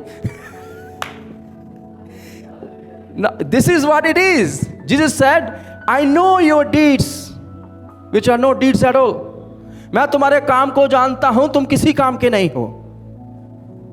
प्रभु, हम तो कलीसिया में आ रहे हैं, हम आराधना कर रहे हैं, स्तुति कर रहे हैं, दान वरदान सब है, आत्मिक चीजों में चल रहे हैं, ज्ञानवान चीजें हो रही, सब कुछ तो कर रहे हैं प्रभु। फिर प्रभु कहता है जो तुम कर रहे हो उससे ना ताजगी मिल रही है, ना चंगाई मिल रही है। Whatever you are doing, it's not affecting anyone. Hallelujah. एक कलीसिया का प्रभाव आगे जाना चाहिए। कलीसिया की मैं जब बात कर रहा हूं, मैं सिर्फ इस अपनी बात नहीं कर, लोग मुझे ही देखते कलीसिया यही है जी, नहीं, मैं आपकी बात कर रहा हूं। आपका प्रभाव इर्द गिर्द होना चाहिए, आपके मोहल्ले, आपके घर में आपके आत्मिक जीवन का प्रभाव होना चाहिए, ताकि आपके जीवन के द्वारा दूसरों को ताजगी मिले जो यीशु मसीह के द्वारा आती है, और वो यीशु को जानने चाहिए। आपके शब्दों के द्वारा दूसरों को चंगाई मिलनी चाहिए, सुसमाचार प्रचार के द्वारा वो चंगाई जो आत्मिक चंगाई है। हालेलुया। और लोग यीशु को जानने चाहिए, दोनों ही चीज़ों के द्वारा। पर दुख की बात यह है, आज कलीसिया दोनों ही काम नहीं कर रही, कहीं ना कहीं जुनून ठंडा पड़ चुका है। हालेलुया। दुख की बात यह है, आज लोग क्रूस के द्वारा घूम नहीं रहे, अपनी मर्जी से घूम रहे हैं। पुरानी चर्चें जो थी, पुरातन समय की बात क्यों करता हूं? Because they were moving by the cross. वो यीशु के बलिदान के द्वारा मूव करते थे, वो यीशु के बलिदान की बात करते, उसके रक्त की बात करते थे। पर आज चीजें वैसी नहीं हैं। आज कहने कलीसिया बढ़ रही, हमारी कलीसिया बढ़ रही है। भाई तुम्हारी बढ़ रही है, यीशु की कलीसिया तो नहीं बढ़ पा रही। यहां के लोग वहां जा रहे हैं, वहां के लोग यहां आ रहे हैं, नई आत्माएं जीतनी कहां हैं? क्या यही नहीं हो रहा? 2 लोग उधर जा रहे हैं, 3 लोग इधर आ रहे हैं, 3 लोग इधर आ रहे हैं, 2 लोग उधर जा रहे हैं। वृद्धि नहीं हो पा रही, बल्कि ऐसा करने से आप ये भी दिखा रहे हैं कि आप लोग अभी तक आत्मिक वृद्धि नहीं पाए। आप जैसे आए थे उआ वैसे ही अभी भी। कौन से? गोदी वाले मसीही। ना मिला पुत्र ना, नहीं कोई गल नहीं। आप वो मसीही बन चुके हैं जो हर बात में शिकायत करते हैं, इनको कोई भी कलीसिया पसंद नहीं आती। छोटा बच्चा नहीं होता, बड़ी दीदी ने मारा, अच्छा मैं वहां गिर गया था, चींटी। कुछ विश्वासी ऐसे ही हैं जो हमेशा शिकायत करते हैं, बच्चों के समान रोते रहते हैं, और पादरियों को भी वही करना करना, आजा चल मोटे थे। जबकि ये व्यक्ति सियाना हो जाना चाहिए उम्र के हिसाब से, पर अभी भी पासवानों ने अपने कंधों पर बहुत सारे विश्वासियों को उठा रखा। ना मेरा पुत्र ना, क्योंकि पता है जिस दिन थोड़ा सा डांट दिया, रोज के चाचे को चल जाना। हाँ, लोगों ने अपने चाचे मामे ताए पहले से बना रखे हैं। आज कोई यहां से जाएगा, चाचा जी तैयारी बैठे हुए हैं पहले ही लेने के लिए। ना पुत्र ना, मैं तो पहले ही क्या ही तेरा प्यो अद्दा। हम ये करते कि नहीं? हम पहले तैयार बैठे हैं उन चीजों के साथ कि जब हम छोड़कर जाएंगे, हम अपने बाप की भी चुगली करेंगे, चाचा जी को बताएंगे, फिर चाचा जी को लीगल बाप बनाएंगे। वो कैसे? थोड़ा सा रोकर, थोड़ा सा उनको गिफ्ट देकर, खुश करके। कई बड़े चालाक लोग हैं, 2-4 विश्वासी अपने साथ और ले जाकर तोड़कर, ये जो तोड़ कर ले जाते हैं ना, बिल्कुल ये भाई लूसीफर के बच्चे हैं। हाँ, शैतान भूल गए, आप खुद भी गया और अपनी कोर टीम भी साथ में ले गया कि चलो भाइयों हम वहां जाकर बजाएंगे। कितनों को समझ आ रहा है? तोड़ने वाला काम किसका है और जोड़ने वाला प्रभु का है। हालेलुया। इसलिए हमें समझने की आवश्यकता है कि हम दूसरों के जीवन में पहली तो ताजगी और चंगाई लेकर आए, दूसरी हमारे जीवन में जुनून प्रभु के लिए बरकरार रहे। किसी को मुड़कर कहें आपका जुनून कैसा है। आप यदि यीशु के बारे में पढ़े तो वो जुनून से भरा हुआ एक व्यक्ति था। हालेलुया। आग से भरा हुआ एक व्यक्ति था, दर्द से, दया से भरा हुआ एक व्यक्ति, तरस से भरा हुआ एक व्यक्ति था। हालेलुया। और उसके चेले भी बिल्कुल वैसे ही थे। आमीन। जोश से भरे हुए चेले। जब पवित्र आत्मा प्रभु उन पे उतरा, उसके बाद वो समर्थ पाकर इतने समर्थी हो गए कि दुनिया के शोर तक उन्होंने यीशु का नाम पहुंचाया। उन्होंने अपनों से प्रेम करना छोड़ दिया था, अपने आप से अपने प्राण तक यीशु के लिए दे दिए, अपनी संपत्तियां यीशु के लिए बेच दी। याद है कलाम में ये सब लिखा हुआ है। धन्यवाद हो ऐसे लोगों का। और आज भी कुछ लोग ऐसा करते हैं। मैं कुछ ऐसे लोगों को जानता हूं जिन्होंने अपने घर बेचकर प्रभु के घर बना दिए, क्योंकि वो जानते थे सब यहीं रह जाएगा। मैं ऐसे पासवानों को जानता हूँ, एक मेरे बड़े करीबी हैं, उन्होंने एक संस्था बनाई। संस्था बड़ी बहुत बड़ी हो गई, और जब उनके 2 बेटे भी हैं, और जब वो संस्था किसी को देने की बात आई तो उन्होंने अपने बेटों से पूछा कि आप इसके अगले लीडर बनना चाहेंगे? डायरेक्टर सीधा ही, आपको कुछ करने की आवश्यकता नहीं, आपके बाप ने सब कुछ बना दिया है ऑलरेडी, आपको कुर्सी पर बैठना है और आनंद लेना है उस सेवकाई का जो पहले से ही बनाई जा चुकी है। उसके बेटे ने पता क्या जवाब दिया? ये बाबा कुर्सी सिस्टम यहां नहीं चलेगा, जिसको प्रभु चुने उसको बिठाए। और उस प्रभु के दास ने उस पूरी संस्था को बने बनाई किसी एक और प्रभु के दास को दे दिया, जिसको प्रभु ने उनसे बात करी थी कि ये है वो अभिषेक जिसको देना है। उनके स्वयं के बेटे जॉब करते हैं, प्रभु के राज्य में बोते हैं, प्रचार करते हैं, वो सब करते हैं, पर उन्होंने उस चीज पर हाथ नहीं रखा जिस पर किसी अभिषिक्त का हाथ होना चाहिए। हालेलुया। और इसलिए हमें इस बात की चिंता नहीं कल को यहाँ कौन होगा, है ना। आपको पता प्रभु के दास विली ग्राहम जब मरे थे, जब प्रभु को पास चले गए थे, तो लोगों की आपस में बात होना शुरू हो गई, दूसरा विली ग्राहम कौन बनेगा। तो एक प्रभु के दास कहते हैं, भाई पहले को किसने चुना था? Who are you to decide who will be the next Billy Graham? ऐसा हो सकता है प्रभु को दूसरा विली ग्राहम चाहिए ही नहीं, उसको तो दूसरा विक्रम, दूसरा कीर्तन, दूसरा सतवंत, दूसरी जीता, दूसरी शबनम, दूसरी योशिन, आपका दूसरी सबीना, दूसरी स्टेला, जो भी आपका नाम बना लेके बोल सकते हैं, वो आप पे इंटरेस्टेड है। हालेलुया। वो आपको किसी दूसरे के समान नहीं बनाना चाहता, वो आपको आपके समान रखकर इस्तेमाल करना चाहता है कि ताकि लोग जब आपको देखें वो कह सके कि सतवंत के परमेश्वर ने उसको महिमा में चलाया है। आपके प्रभु ने आपको महिमा में चलाया है ताकि आपके जीवन से उसको महिमा मिले। Hallelujah.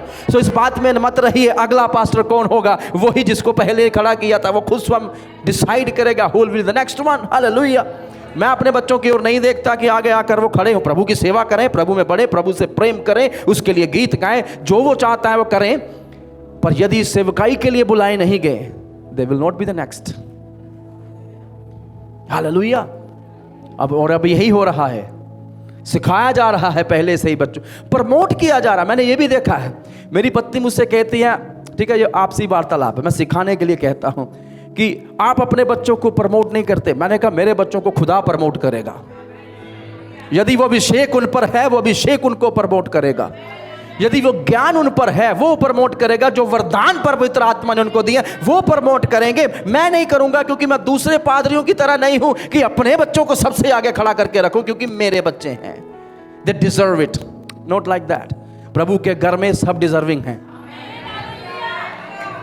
Hallelujah. This is our church, not my church, this is Jesus church. कितनों को समझ में आ रहा है इस बात के लिए? अपने बच्चों को सिखाएं जरूर, मैं यही नहीं कर रहा उनको सिखाएं ना, सिखाएं, पर सिर्फ इसलिए आगे मत करें क्योंकि वो आपके बच्चे हैं। और यही हो रहा है, और इन दिनों में यही हो रहा है, भाई ये भाई वो, मैं नाम नहीं लूंगा किसी का भी, पर ये सब चल रहा है। They are just promoting their own children, क्योंकि अगला बाबा वही है। This is modern babanism. आधुनिक युग का बाबानिज्म जो कलीसिया में भी गुस्सा आया है कि पादरी का बेटा या पादरी की बेटी ही अगली पासवान बनेगी या डायरेक्टर बनेगी। Not like that.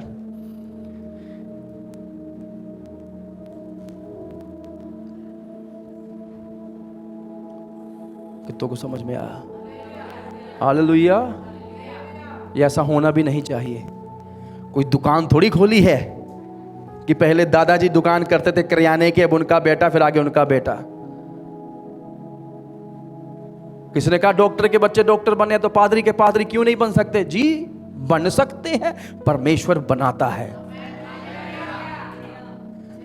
आप खुद नहीं बन सकते। ये परमेश्वर चुनता है, चुनाव करता है। और यदि ये बात सत्य और बाइबल पर आधारित नहीं है तो मुझे गलत साबित कर दीजिएगा। आप पढ़ लिख कर ज्ञान प्राप्त कर सकते हैं, पढ़ लिख कर बुलाहट नहीं प्राप्त कर सकते।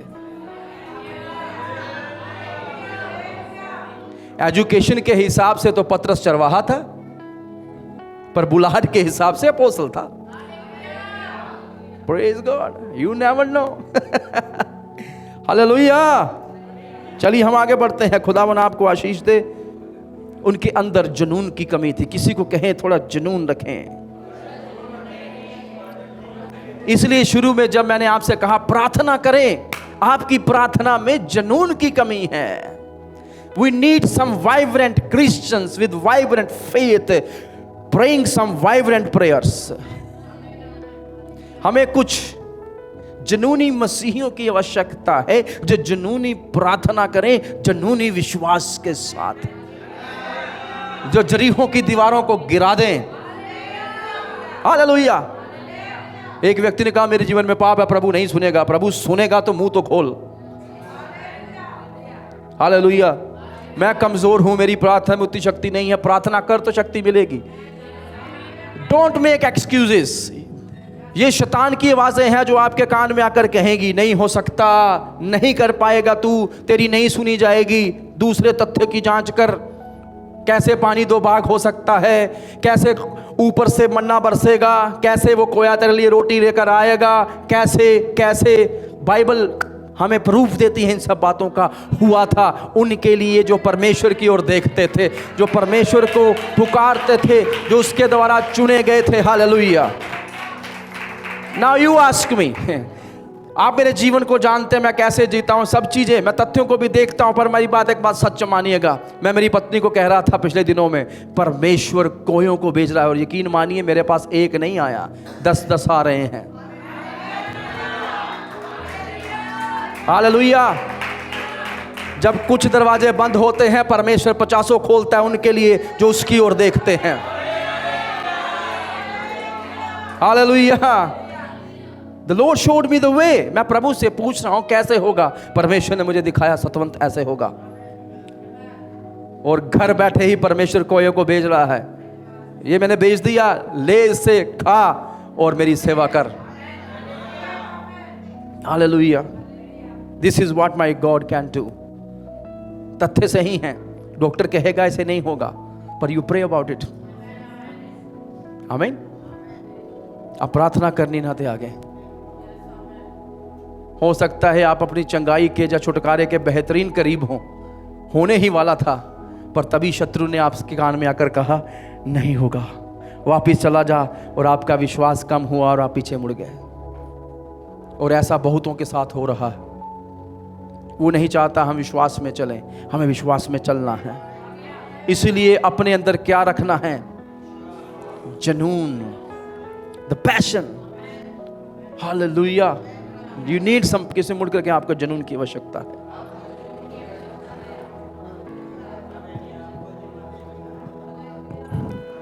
When you read your Bible, read it with the passion. The Lord is talking to you. रबा शाबा रबा ना खाओ से तेरे, इसको खा जाएं। अबे बाइबल फाड़ के नहीं खानी। कहने का अर्थ है इसको वहां तक पढ़े जब इसका स्वाद आपकी आत्मा में आना शुरू हो जाए।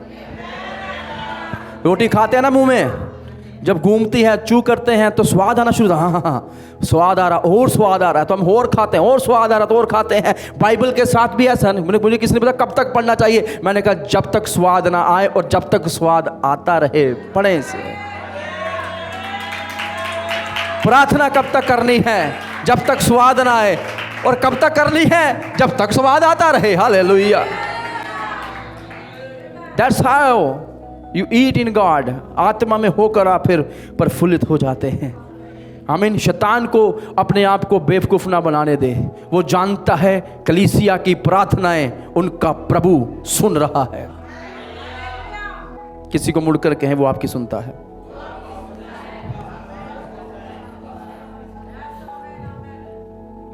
तीसरी दिक्कत थी उनकी नजरिया। सबके नजरिए में कमी। तो वो नजरिया कहाँ है? वो आपको 17 आयत में मिलेगा। तू कहता है मैं धनी हूं और धनवान हो गया हूं और मुझे किसी बात की भी कोई। जब ये कलीसिया अपने आप को देखती थी, उनको दिखती थी परफेक्ट चर्च। स्क्रीन लगी हुई है, कैमरे लगे हुए हैं, एसी लगा हुआ है, पार्किंग बहुत सारी है, जमीन हमने और भी खरीद ली है। 1 2 3 4 5 जगह खरीदते जा रहे हैं, आगे चलते जा रहे हैं। प्रभु उनको आशीष दे जो ऐसा करते हैं। पर इस बात को सोचिए, दे वर सेल्फ सफिशिएंट चर्च। सबसे बड़ी दिक्कत क्या हो सकती है पता है? एक व्यक्ति की वो इतना टैलेंटेड हो कि उसे पवित्र आत्मा की भी आवश्यकता ना। I am telling you, I have seen this kind of people.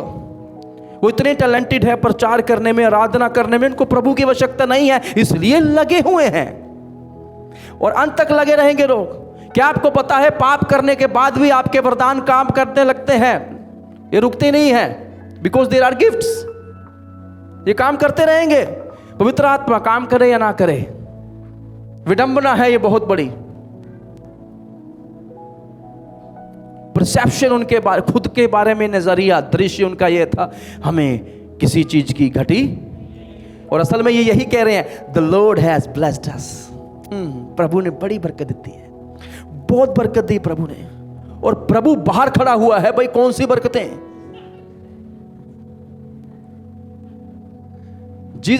Where is Jesus? यहां चर्च में यीशु कहां है? दरवाजे पे खटखटा रहा है। Oh come on church. सोचिए मसीहियों, मेरे भाई बहनों, सोचो थोड़ा। जो मुझे सुनते हैं मेरे प्रियो, किसी संस्था से हैं, आप सुनिए एक बार। मुझे कोई दिक्कत नहीं आपकी संस्था ने, सुनकर सोचिए इस बात को। एक बार एक ऐसे मजाक में बोल रहा हूं, पहले ऐसे होता था। एक ब्लैक व्यक्ति, काला व्यक्ति गोरों की चर्च में गया, उसको अंदर ही नहीं आने दिया किसी ने। कहते नहीं, दिस इज फॉर, ये ओल्ड टाइम में होता था ऐसा, थोड़ा 200-400 साल पीछे चले जाएं, तू नहीं आ सकता यहाँ पर, ये गोरों की चर्च है। वो बेचारा उस बिल्डिंग के बाहर जाकर रोने लग गया। तो थोड़ी देर के बाद यीशु मसीह उसके सामने आ गए। वो कहता क्यों रो रहा है? वो बड़ा रोया, प्रभु आज रविवार का दिन था, मैं चाहता था कि आपके लोगों के साथ संगति करके मैं आपकी आराधना करूं, पर इन्होंने मुझे अंदर ही नहीं आने दिया। तो आगे से प्रभु यीशु मसीह कहते मत रो, उन्होंने कभी मुझे नहीं अंदर आने दिया।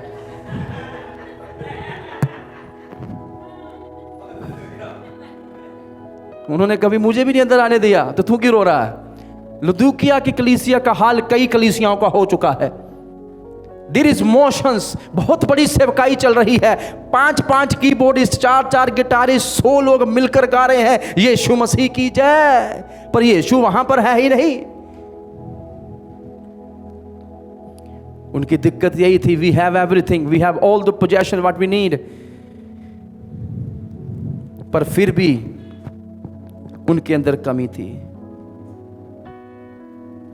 उनको लगता था वो सही दिशा में जा रहे हैं, पर असल में वो दिशा भटक चुके हैं।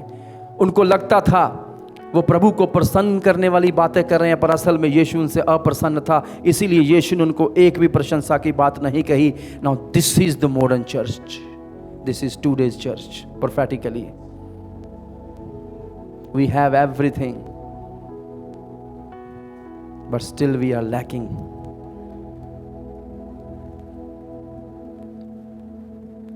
और उनको ये दृश्य कहां से मिला? अपने बारे में अंधे हैं वो। यीशु कहता तुम कौन हो? तुम्हें लगता है तुम देख सकते हो, पर असल में तुम अंधे हो। एक बार एक अंधा भीख मांग रहा था, उसने किसी से भीख मांगी और उसने कहा जी हमारे पास पैसे तो नहीं हैं आज, पर घर में खीर बनी है। तो उसने कहा जी ये खीर कैसी होती है? कहते जी खीर सफ़ेद होती है। वो सफ़ेद कैसा होता है? अंधे को नहीं पता। कहता सफ़ेद जैसे हंस होते हैं, हंस वैसा होता है। तो कहता है जी हंस कैसा होता है? उसने ऐसे बनाया। कहता हंस ऐसा होता है। कहता ये खीर मैं नहीं खाऊंगा, ये तो बहुत टेढ़ी है। The blind have different kind of perceptions. उसको अलग रीति से समझ आता है, और इनको कलीसिया को भी यही लग रहा था। ये अपने बारे में सोच रहे हैं हम बिल्कुल सही हैं, पर यीशु कहता है तुम अंधे हो, तुम्हें दिखाई नहीं दे रहा है। यीशु कह रहे हैं तुम बुरी रीति से गलत हो चुके हो। और बड़ी सारी कलीसियाओं को जो आधुनिक है इस समय, उनको लगता है हम बस पहुंच ही गए। हम भी समय का इंतजार कर रहे हैं ना, जब भवन बन जाएगा, महिमा ही महिमा होगी। पर थोड़े महीनों के बाद क्या, जब वो ज़मीन खरीद ली जाएगी, वो भवन बन जाएगा, वो सब चीज़ें लग जाएंगी, हमें लगेगा हम पहुंच गए हैं, हमने कर लिया है, हमसे हो गया है, सब चीज़ों की आमीन हो गई, हम धनी हैं, धनवान हैं, और हमें किसी बात की घटी है ना। Many churches think like that. कई कलीसियाओं को ऐसा ही लग रहा है हम पहुंच गए हैं, हम बस पहुंच ही गए वहां पर। मैं आपसे कहूं आज भी यीशु मसीह यदि कुछ कलीसियाओं में आ जाए ना अभी,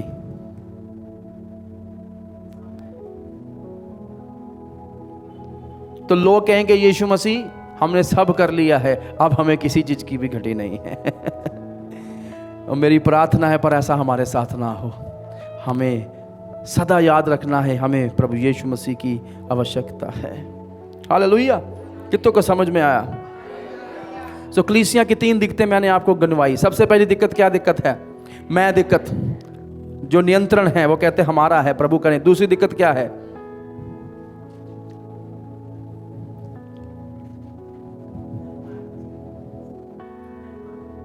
धनवान का हो गया, आपको याद नहीं। दूसरी दिक्कत क्या है? जल्दी बताइए।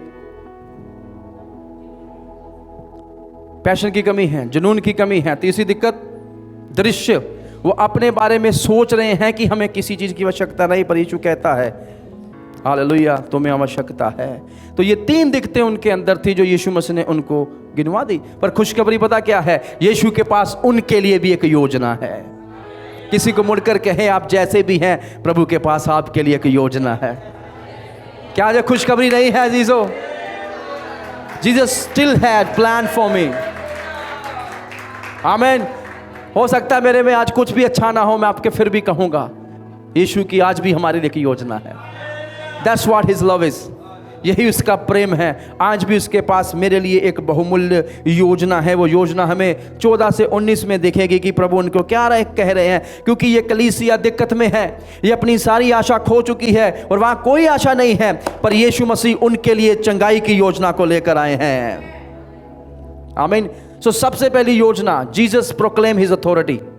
यीशु ने वहां जाकर अपने अधिकार की घोषणा करी, क्योंकि वो क्या कह रहे थे, हम अधिकार में हैं, हमारा धन, हम धनवान हैं। पर यीशु उनको बताते हैं कलीसिया का असली अधिकारी कौन है। They need to understand this. He proclaim his authority. वहां पर कंफर्मेशन करी है यीशु ने, सबके कंफर्मेशन होते पक्का कर देना। यीशु वहां पक्का कर रहे हैं, क्या कहते हुए, यीशु ने को कहा, जो आमीन, विश्वास योग्य और सच्चा गवाह है, परमेश्वर की सृष्टि का मूल कारण है। इस प्रकार से यीशु ने अपने आप को वहां पर बताया। आप सबको पता है आमीन का अर्थ क्या होता है। इब्रानी भाषा में आमीन का अर्थ होता है सो बी इट, और आमीन बताता है भरोसे को, कि ये जो बात कही गई है हम मानते हैं सत्य है, and we trust on it. कितनों को समझ में आया? पक्का है, सत्य बात है। ये आमीन से आता है, let it be so it is true, it is so. ये सारी बातें, ये ऐसा ही है, ये सत्य है, हम इस पर भरोसा करते हैं। और ये कंफर्मेशन और फाइनलिटी को बताता है कि पक्का है, यही उचित और यही सही है। और जब यीशु अपनी कलीसिया के पास आते हैं, इस बात को पक्का कह रहे हैं, that I am the final one, I have the final word for you church. मेरे पास तेरे लिए वो आखिरी शब्द है, और मेरे शब्द ही पहले और आखिरी है तेरे लिए। आमीन, आमीन। और इस बात को इब्रानी 1:2 में भी दर्शाया गया है, और वो इस बात को कंफर्म कर रहा है। यहाँ तक कि जब दूसरा कुरिन्थियों 1:20 में पढ़ेंगे तो वहाँ लिखा है, सब बातें यीशु मसीह में हाँ और आप बोलते नहीं, हालेलुया, आमीन।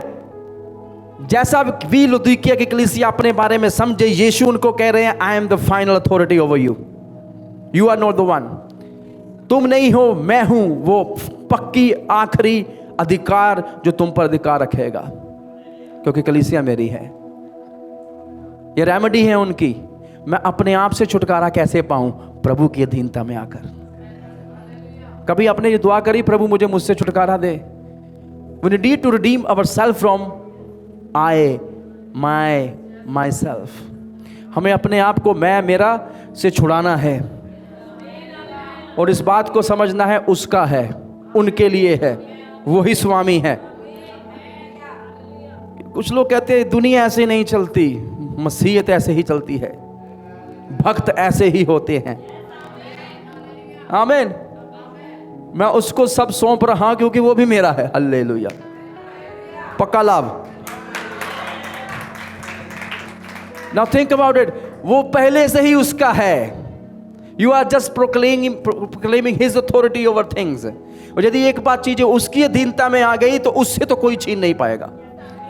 This is the protection। ये सुरक्षा है अजीजों। आप कहें प्रभु ये परिवार मेरा नहीं आपका है, अब जिसको आपके परिवार से पंगा करना है वो प्रभु से पंगा ले।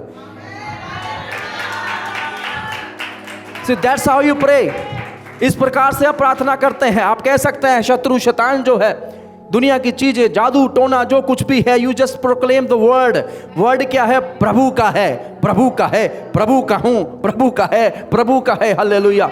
व्हेन यू से प्रभु का है, देयर इज द प्रोटेक्शन, सुरक्षा है ये।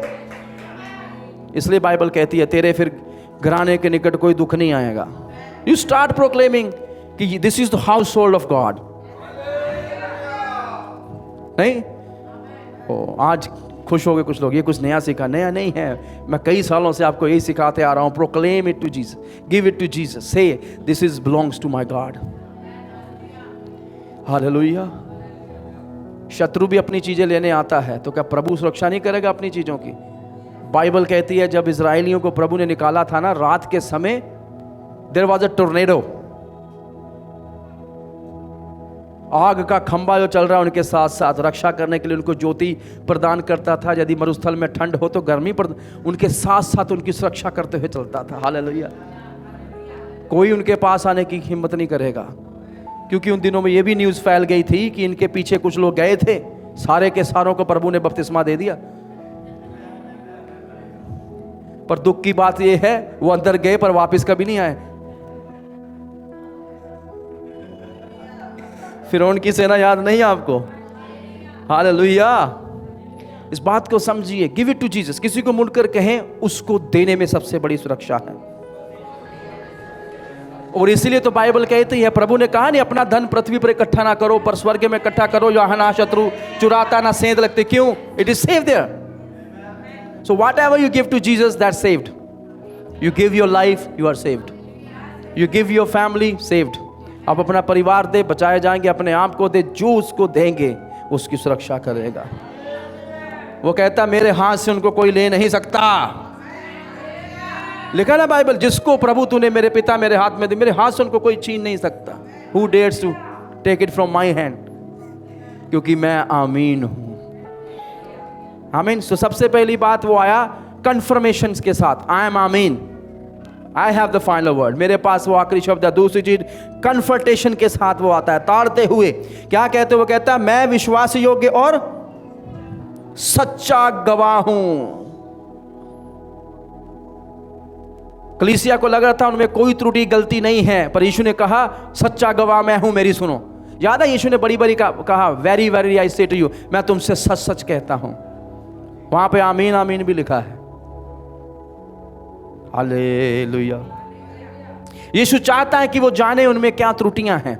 बड़े सारे लोगों की दिक्कत है। मैं अक्सर बोलता हूं, लोग नहीं आते कभी ये पूछने कि पास्टर जी, मैं आत्मिक जीवन में बढ़ना चाहता हूं, जब बढ़ना चाहती हूं, मैं डिस्कस करना चाहता हूं, जब करना मेरे जीवन में ये त्रुटियां हैं, इसको मैं कैसे पार लगाऊं, कैसे मैं आत्मा में बढ़ूं। और यीशु जहां उनको सच्ची बातें कहने के लिए आगे लेकर आता है। आमीन। अगली चीज, यीशु मसीह उनके साथ उन शब्दों के साथ आता है जो डोमिनेशन के हैं, जो उसके अधिकार को दिखाते हैं, उसकी सर्वसत्ताधारिता को दिखाते हैं। क्या कहता है वो? परमेश्वर की सृष्टि का मूल कारण है। हालेलुया। आमीन। अब कई लोग इसको कैसे पढ़ते हैं कि यीशु मसीह जो है, कई लोग ऐसा व्यू रखते हैं वो पहली सृष्टि है। जी नहीं, जो असली शब्द है यूनानी भाषा के, उसका अर्थ है सब कुछ उसकी शक्ति में, उसके लिए, उसके द्वारा बनाया गया है।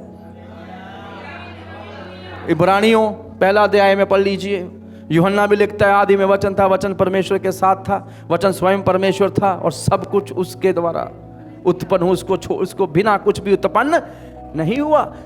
यहां पर यीशु को क्रिएशन करके नहीं, क्रिएटर करके बताया। Jesus said, I am the creator, मैं सृष्टि करता हूं। ऐसे वो अपने आप को यहां प्रस्तुत कर रहा है। हालेलुया। और सब चीजों के ऊपर अधिकार रखने वाला मैं प्रभु हूं। ही is the one who controls his church.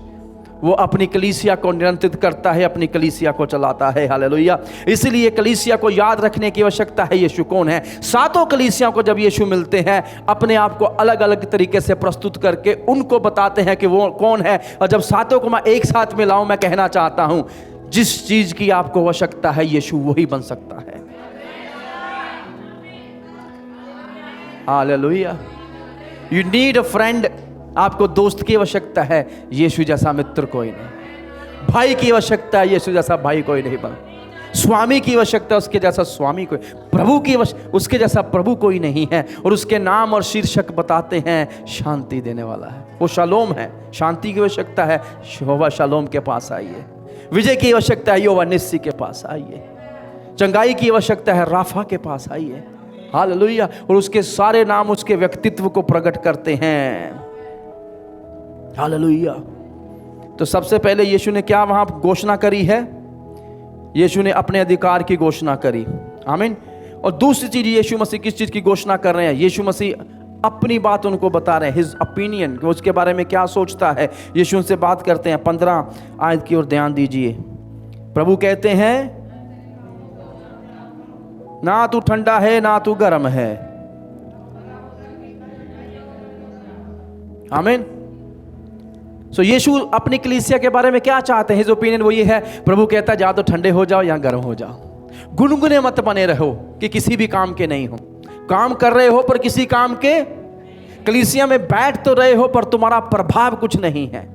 हमें आत्मा में बढ़ना है, आत्मिक वरदानों में बढ़ना है, आत्माओं को जीतना है। हालेलुया। प्रभु के लिए प्रभावशाली योद्धा बनना है। अजीजों, यही प्रभु उनसे कह रहे हैं कि तुम ठंडे हो जाओ या गर्म, या तो चंगाई लेकर आओ या ताजगी लेकर आओ। तुम फायदा दो दूसरों को। आमीन। और अगली चीज यीशु मसीह वहां पर कहते हैं, ध्यान से सुनिए वो क्या है, ओपिनियन बताते हुए प्रभु कहते हैं यदि तुम गुनगुने बने रहे तो मैं अपने मुंह से तुम्हें निकालने पर हूं।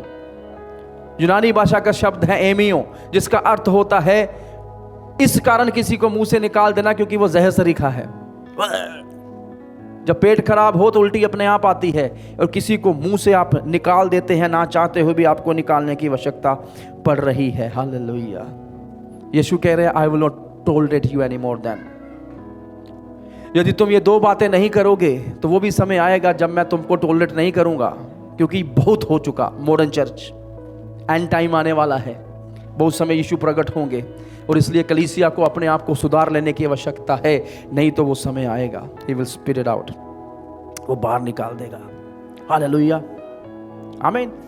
17वीं आयत से क्या होता है, यीशु अब उनको डिस्क्राइब कर रहा है, चर्च को बता रहा है, परिभाषित कर रहा है। तो सबसे पहली बात यहां पर जब यीशु ने उनको देखा तो यीशु कहते हैं तुम्हारे पास कुछ नहीं है।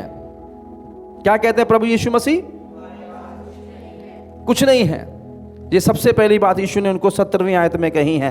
तुम कहते हो धनवान हो, कोई घटी नहीं है, पर मैं जानता हूं कि तुम अभागे हो, तुम्हारे पास कुछ नहीं है।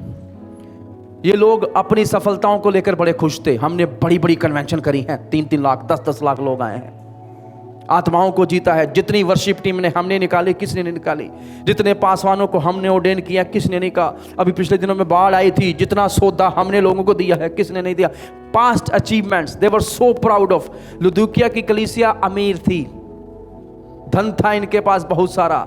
लुदुकिया अमीर शहर है, तो ये भी अमीर थे। मैं मानता हूं इस कलीसिया के अंदर बिजनेसमैन थे, बिजनेस वूमेन थी, कार्य करने वाले, धनवान, शासक, चुंगी लेने वाले, वो सब इसमें थे। अन्य जातियों की कलीसिया थी ये।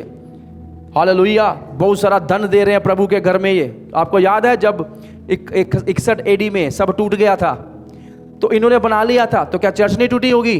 उन्होंने भी किसी से कुछ नहीं लिया, स्वयं ही चर्च खड़ी कर ली। बोलो खुदावन यीशु मसीह की जय। प्रभु उनको कह रहे हैं पर तुम फिर भी अभागे हो। तुम्हें लगता है हमने सबने कुछ प्राप्त कर लिया, सब कुछ कर लिया, पर तुम अभागे हो। वो अपने धन को लेकर बड़े खुश थे। यीशु कहते हैं तुम कौन हो? तुम गरीब हो। यही लिखा है बाइबल में। वो अपने दर्शन को लेकर बड़े खुश थे कि हमें सब कुछ दिखता है, हमें पता आने वाले 5-10 साल में क्या करना है। दर्शन बहुत बड़ा है जी। प्रभु ने हमें दर्शन दिया है। 2026 में हम 400 कलीसियां बनाएंगे, 2035 तक हम पूरे संसार में पहुंच जाएंगे।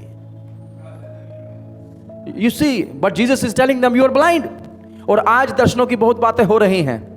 आज हर एक दूसरी कलीसिया के पास दर्शन है, मेरा दर्शन, मेरा दर्शन, मेरा। कब हम कहना शुरू करेंगे प्रभु का दर्शन? Amen. Church is exist to do the vision of God. हर एक कलीसिया यीशु के दर्शन को पूरा करने के लिए है। चलिए थोड़ा अच्छे से बता देता हूं, यदि वो दर्शन जो आपके पास है वो प्रभु के महान दर्शन को पूरा नहीं कर रहा तो फिर तू अपना ही दर्शन लेके चला है, इसमें प्रभु का कोई काम नहीं है। यीशु उनको क्या कह रहे हैं? तू दर्शन की बातें करता है पर तू अंधा है।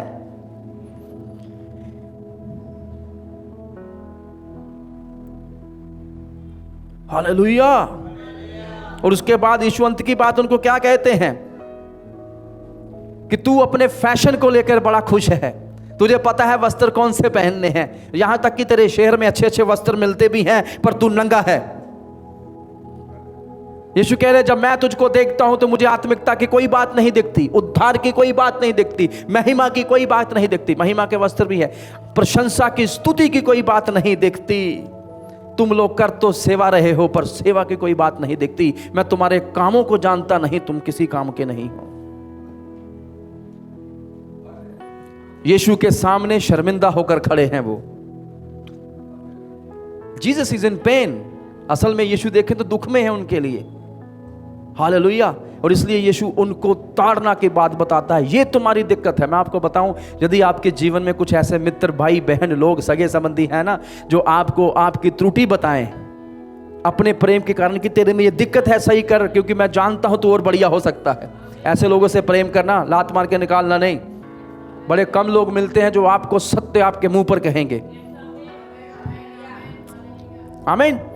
और ये सब बताने के बाद यीशु ने जब उनकी गलती निकाली, उनको उनकी दिक्कत बताई, उसके बाद यीशु ने क्या किया? अब यीशु उनको अपनी इच्छा बता रहा है। यीशु कहता है ये सब तुम में है, पर मेरी इच्छा क्या है मैं तुम्हें बताता हूं। तो सबसे पहली बात जो यीशु उनको बताते हैं, यीशु कहता है मैं चाहता हूं तुम्हारे पास आत्मिक धन हो। इसलिए यीशु ने उनको क्या कहा? प्रभु उनको कहते हैं कि तुम मेरे पास से आकर क्या लो? खरा सोना लो। यही लिखा है वहां पर, पढ़िए कोई मेरे लिए। सम्मति देता हूं, सलाह दे रहा हूं तुझे, बट वाइज, यस, मुझसे मोल ले, आ मेरे पास, I will sell it to you. तुम लोग व्यापार समझते हो ना, मेरे पास आ और मोल ले, एक्सचेंज कर। एक्सचेंज इज हैपनिंग, हालेलुया, आमीन। प्रभु कहता आत्मिक वेल्थ जो है, धन कर। यदि तू मेरे पास आए, मेरे पास आ और अपने जीवन का पहला स्थान तू मुझे दे, मेरे वचन को लेकर चल, उसके बाद तू असली धन को समझेगा जो तेरे से कोई छीन नहीं पाएगा, और वो धन सदा तेरे साथ रहेगा। हालेलुया, आमीन। प्रभु कहता आकर क्या ले मेरे से?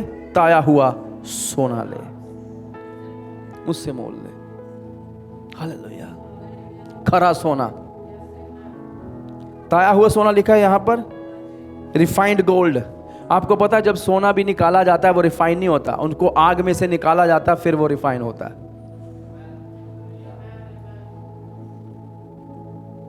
आग में से निकलना पड़ेगा फिर वो मिलेगा, फाइन गोल्ड। सही काम, याद है हमारे काम परखे जाएंगे किसमें से?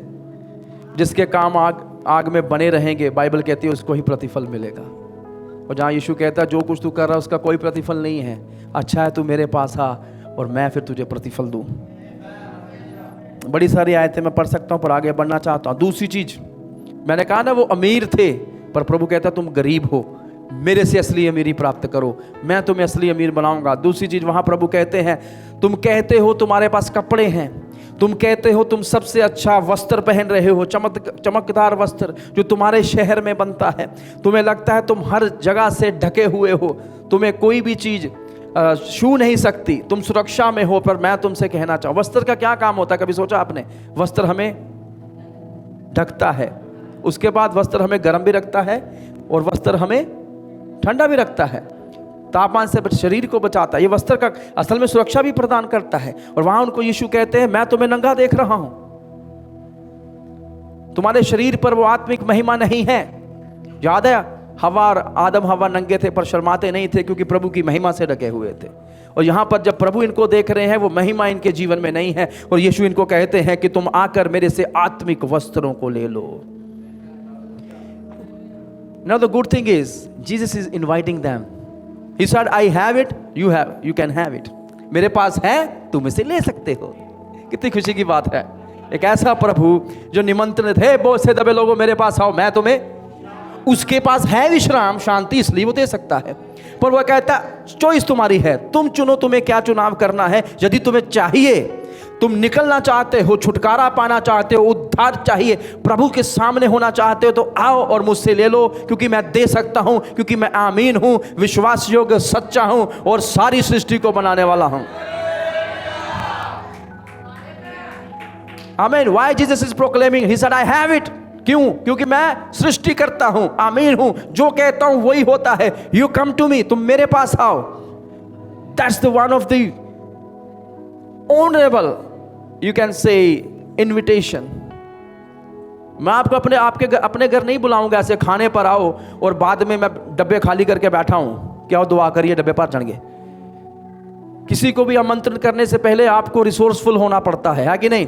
घर में सब कुछ रखना, ये थोड़ी कि आ जाओ देख लांगे ऑन द स्पॉट, नहीं, आप घर में बना के रखते हो सब चीज़ें। कई बार मुझे कुछ लोग कलीसिया के फ़ोन करते हैं, अधिकतर तो एक ही फैमिली है, वो कहते हैं पास्टर जी घर में आइए। मैंने कहा मैं नहीं आना। नहीं आइए, हमने कुछ बना के रखा आपके लिए स्पेशल। मैंने कहा पहले बताओ। तो वो तैयारी करके रखते हैं, फिर मैं जाता हूँ, फिर ही खा पाते। रिसोर्सफुल हैं तो खिला पाते हैं, आमीन। उसी रीति से यीशु के पास सब कुछ है, वो तैयारी कर चुका है, और वो उनको आकर कहता है तुम्हें चाहिए तो आ जाओ, मैं देने के लिए तैयार हूं। क्या ये आनंद की बात नहीं है?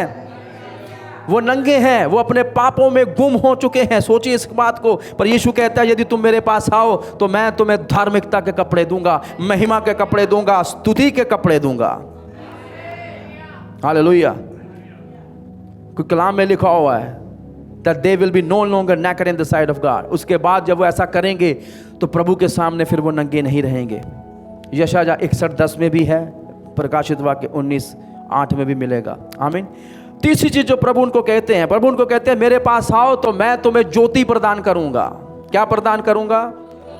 यहां पर जब मैं इस ज्योति वाली चीज को सोचता हूं ना, मुझे और कोई याद नहीं आता। मुझे तिमाई का पुत्र बर्तुमाई याद आता है। बर्तुमाई ने सुना, सुनने से विश्वास आया और उस विश्वास ने अंदर से पुकारना शुरू कर दिया, यीशु दाऊद की संतान मुझ पर दया कर। लोगों ने कहा चुप कर, पर विश्वास और जोर से चिल्लाया। शैतान कहेगा आपको चुप कर जा, वो कहते उसको पता है मिलेगा तो इसी से मिलेगा। हे यीशु दाऊद की संतान। लोग बर्तुमाई के शब्दों की ओर ध्यान ही नहीं देते।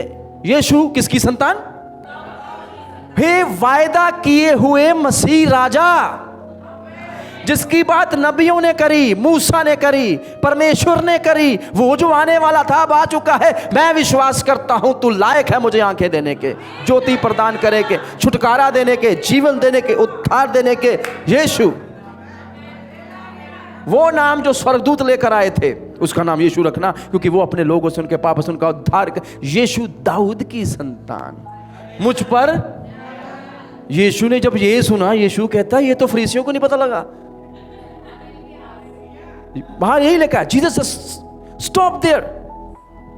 एक औरत ने जब छुआ था, यीशु रुके ही नहीं पहले, वो तो बाद में रुके जब छुआ, क्योंकि वो बोली कुछ नहीं। यहाँ एक अंधा पुकार रहा है, क्योंकि वो दौड़ के जा नहीं सकता, उसको दिखता नहीं है, पर उसके पास आवाज थी। कई लोग कहेंगे यहाँ पर बैठे हो, मैं अंधा हूं, मैं कैसे प्रभु से आशीष प्राप्त करूं? मुंह तो है, बोल के कर। हम प्रभु को अपनी कमजोरियां गिनवाते हैं, पर जो है उसका तो इस्तेमाल कर भाई। मेरे पास कार नहीं है, स्कूटी लेके आ जा। मेरे पास स्कूटी नहीं, साइकिल पर आ जा। मेरे पास साइकिल नहीं है, पैदल चलकर आ जा। मेरे पास टांगे नहीं है, हमको बोल, हम उठा के ले आएंगे।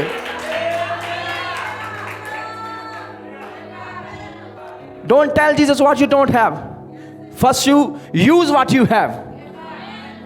पहले वो इस्तेमाल करें जो आपके पास है। और बर्तुमाई ने वही किया। इससे पहले वो कहता प्रभु ये कि मैं देख रहा हूं, वो दाऊद की संतान विश्वास लेकर आ। और विश्वास ऐसे नहीं कि अंधाधुंध विश्वास था, अंधा था पर उसका विश्वास वचन पर आधारित था।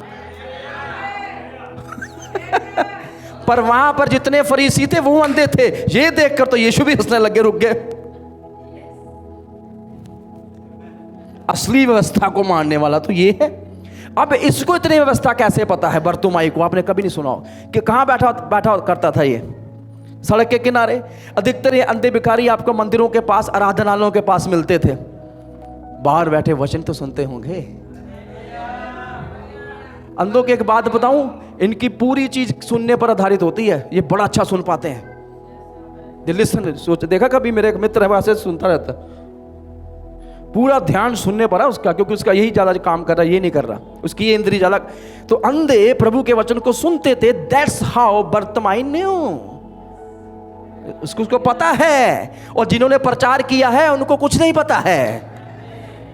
जिन्होंने सुन लिया वो बचाए गए, जो प्रचार कर रहे हैं वो डूब गए। यीशु रुक गया, किसने मुझको पुकारा है? ओ प्रभु ऐਵੇਂ लग गया था छाड़ा, ओ नहीं, और जोर से पुकारा। प्रभु कहता उसको मेरे बता मैं तेरे लिए क्या करूं। बिकॉज ही वो कानूनी तरीके से मांग रहा है प्रभु से। कैसे मांग रहा है? कानूनी तरीका। स्वर्ग का कानूनी तरीका क्या है? विश्वास से मांगो, वचन के अनुसार मांगो, और उससे मांगो जो दे सकता है। लिख लो कहीं पर ये, विश्वास से मांगो, वचन के अनुसार मांगो, और उससे मांगो जो दे सकता है। कानूनी तरीका है बाइबल का, legal way to ask something from God. विश्वास से मांगो, वचन के आधार पर मांगो, और उससे मांगो जो दे सकता है। उसने वही किया। So he was legally asking Jesus, you are the Messiah, you are the King. प्रभु ये कि मैं देखने लगूं। जा देख। प्रभु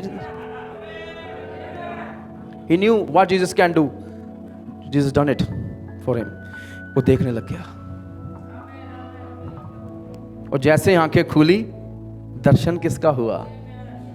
ओए होए, आंखें ही यीशु पर खुली। सुबह सवेरे आँख खुली तो यीशु था, मीठी नींद की गहराइयों में। उसकी आँख यीशु पे को, प्रभु माँ आपके उस रूप को निहारा, द डार्लिंग ऑफ हेवन। आहा, उस रूप को देखा उसने, उस महिमा में प्रभु को अपने। वो कहता प्रभु मुझे साथ ले चल। प्रभु कहता नहीं, तू वापस जाकर खुदा की महिमा कर, जा बता जाकर तेरे साथ क्या हुआ है। आमीन। और यहां पर मैं इस कलीसिया की बात क्यों कर रहा हूं? They were proclaiming it, they were preaching it, Jesus can give light but they have no light at all. वो प्रचार कर रहे हैं कि यीशु ज्योति देता है पर उनके पास ज्योति नहीं है, इसलिए यीशु उनको कहते हैं कि तुम मेरे पास आओ, मैं तुम्हें सुरमा दूंगा। I will restore your vision again, मैं फिर से तुम्हारी आंखों को ठीक कर दूंगा। तुम वो शहर हो जो सुरमा बेचते हो पर तुम्हारे सुरमे से आत्मिक आंखें नहीं खुलेंगी, तुम मेरे पास आओ, आई will give you that medicine, I am the healer, मैं वो चंगा करने वाला हूं। यीशु कहता मैं तुम्हें दूंगा और तुम्हारी आंखें खुल जाएंगी। आमीन। और आगे लिखा हुआ है, नंगेपन की लज्जा न अपनी आंखों को लगाने के लिए सुरमा ले कि तू देखने लगे। मैं जिन जिन से प्रेम करता हूं उन सब की उलाहना और ताड़ना, इसलिए सरगर्म हो और मन फिरा। तो यहां पर तीन चीजें प्रभु ने उनके साथ करी, पर उसके साथ साथ जो चौथी चीज प्रभु यीशु यहां कर रहे हैं, उसने अपने प्रेम की घोषणा उनके लिए करी।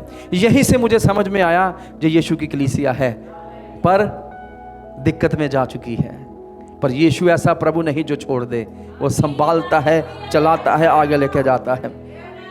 आमीन। तो यीशु ने उनको कहा, क्या कहा?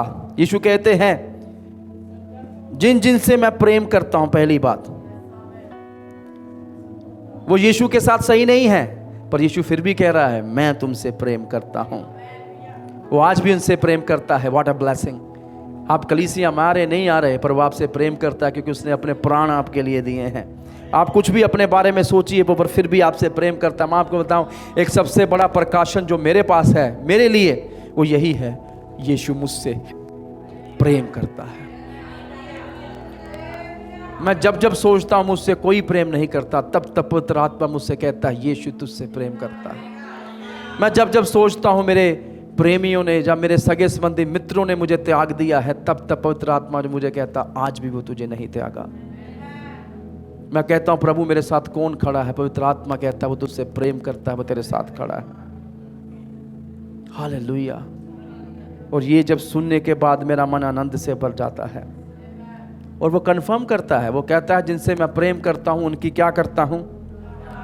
मैं उनकी उलाहना करता हूं और ताड़ना करता हूं, जो उसके प्रेम का सबसे बड़ा सबूत है। अजीजों, उलाहना कैसे करता है? वो याद दिलाएगा कहां गलती है। आमीन। और ताड़ना कैसे करता है? वो ताड़ना वो आपको सही करके करेगा। He will correct you। और क्या प्रभु का वचन भी यही नहीं करता? दूसरा तिमोथी 3:16-17 में लिखा हुआ है, पूरा पवित्र शास्त्र परमेश्वर की प्रेरणा से लिखा गया है और सिखाने, शिक्षा देने, उपदेश देने और ताड़ना करने के लिए लाभदायक है, ताकि परमेश्वर का जन सिद्ध बने। तो यीशु अपने शब्दों को लेकर आए हैं ताकि वो हमारी ताड़ना कर सके। हालेलुया। आमीन। कभी आपके साथ ऐसा हुआ है, आप दुख से तो गुजरे पर घटी कोई नहीं हुई? आप बीमार तो पड़े पर मरे नहीं, बीमारी रुकी नहीं, आप चंगे बड़ी जल्दी हो गए। आपको दर्द तो हो रहा है पर आप फिर भी उसको लेकर चल पा रहे हैं। ये उसकी ताड़ना हो सकती है, जो मारने के लिए नहीं है, सही करने के लिए।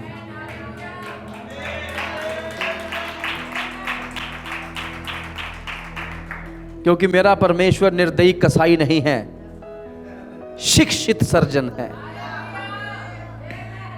सर्जन जो होता है ना, वो बचाने के लिए काटता है, कसाई मारने के लिए काटता है, खाने के लिए। That's the difference between God and devil. वो घात करने, हत्या करने, मारने के लिए आता है। यीशु कहता मैं जीवन देने आया। यहां तक कि उसकी ताड़ना भी जीवन प्रदान करती है। जीसो, वो यदि दुख में से निकाले तो उस दुख में से तेरे लिए जीवन निकाल देगा। हालेलुया। इसलिए थोड़ी सी ताड़ना से घबराना नहीं। जब वो तुझे ताड़ना परीक्षा में से गुजारे, धन्यवाद करते हुए जाना, गीत गाते हुए जाना, स्तुति करते हुए जाना, ये जानते और समझते हुए, क्योंकि वो जानता है कि ये तेरी क्षमता में है कि तू सह ले। मैंने कहा प्रभु बहुत बड़ी परीक्षा है। वो प्रभु कहता है तू सह लेगा, मैं जानता हूं। वो किसी को भी ऐसी परीक्षा में नहीं डालता जिसके सहने से बाहर हो, पर यदि किसी को परीक्षा में डाले तो खुद निकास करता है। So wait until God redeemed you. इंतजार करें जब तक प्रभु छुटकारा ना दे, और जब वो छुटकारा देगा आपको लगेगा कुछ नहीं।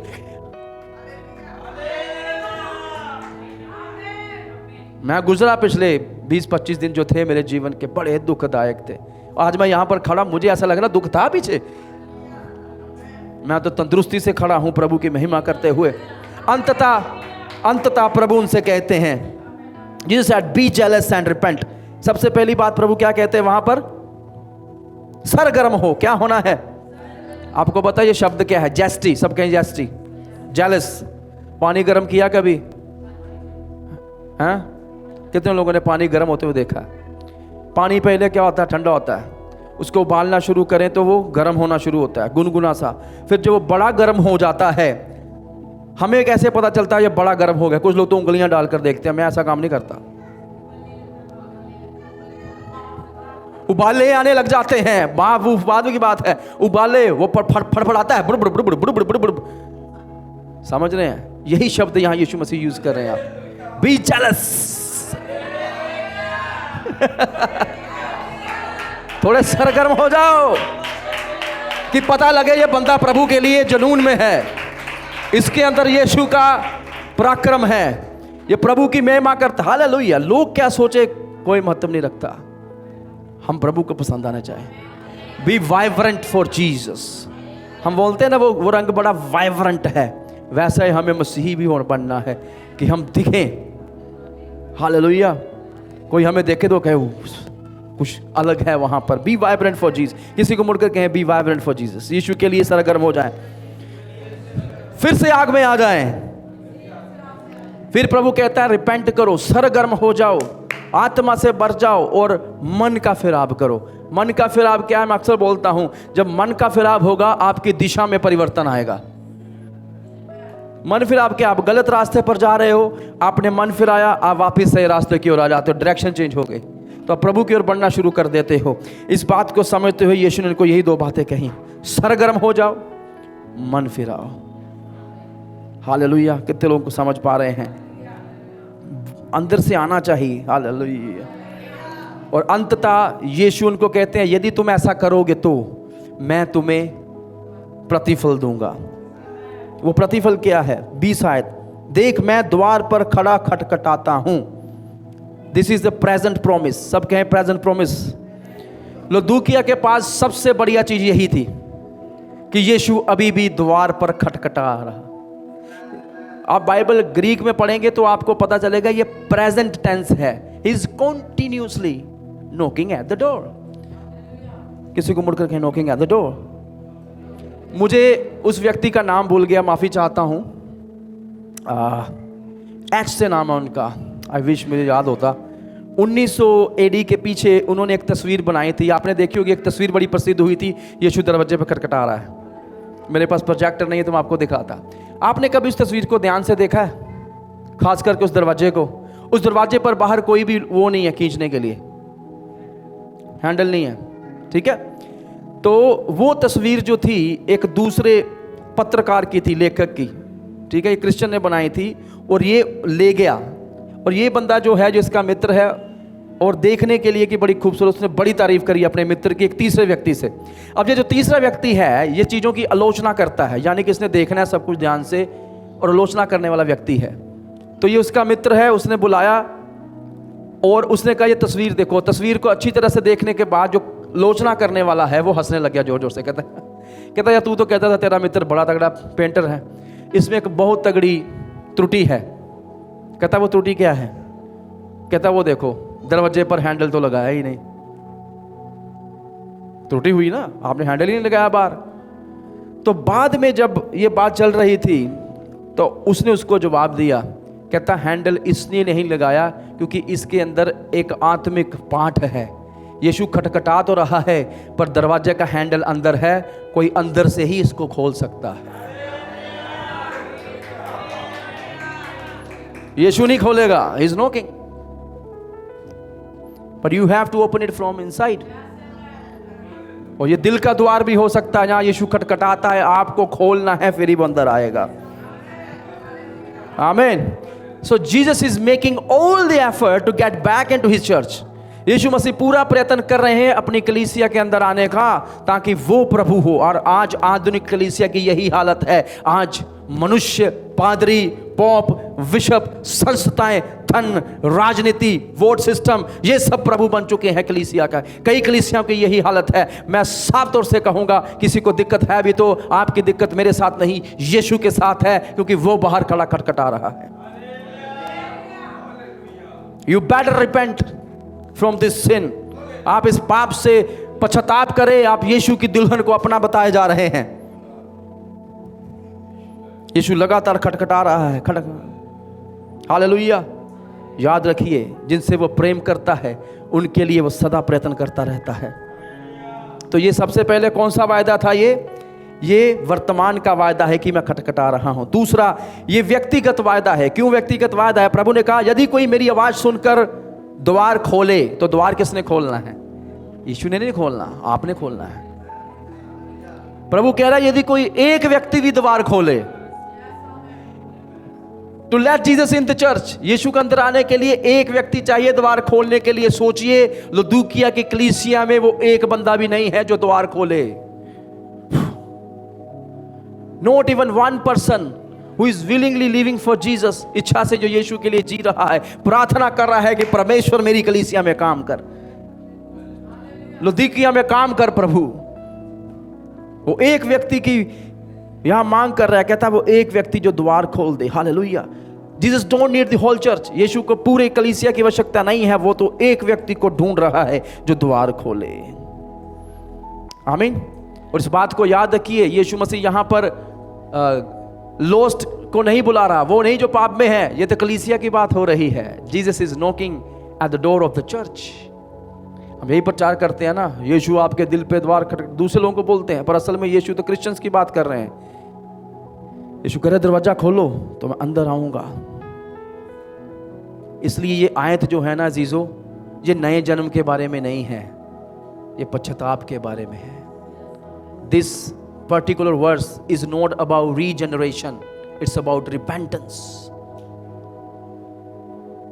पश्चाताप के बारे में है ये, क्योंकि आपको पश्चाताप करना है। वो बाहर खड़ा हुआ है, एंड लेट हिम इन, उसको अंदर आने दे। आमीन। और आगे ये जो वायदा है, ना केवल ये व्यक्तिगत वायदा है, वर्तमान का वायदा है, बहुमूल्य वायदा है। आप पूछिए क्यों? यीशु कहता है जो दरबार खोलेगा मैं क्या करूंगा? उसके पास भीतर आकर उसके साथ, और वो one, what does that mean? जिस said we will have a wonderful fellowship. What they are missing? Laodicea जिस चीज को मिस कर चुकी है वो है प्रभु के साथ संगति। सोचिए, वो तो बाहर है ना, तो फिर अंदर किसके साथ संगति कर रहे हैं? पास्टर कलीसिया के साथ, कलीसिया पास्टर के साथ, रीति रिवाजों के साथ, ताली बजाने के साथ, कोई इंस्ट्रूमेंट के साथ संगति कर रहा है, कोई गिटार के साथ, कोई माइक के साथ संगति कर रहा है, कोई अपनी बाइबल के साथ खेल रहा है, कोई चित्र बना रहा है, कोई कुछ कर रहा है, कोई वेट कर रहा है पादरी कब चुप होगा, समय बहुत हो चुका है, घर जाना है। यीशु कहता है I will come in and we will have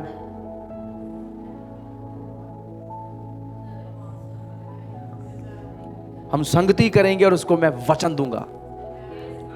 When you eat food, जब आपको भूख लगी हो, आप खाना खा ले तो क्या मिलती है? तृप्ति। जिस साइड वो दुनिया में संतुष्ट है पर उनके पास कुछ नहीं है, जो मेरे पास आएगा उसको मैं सच में संतुष्ट करूंगा।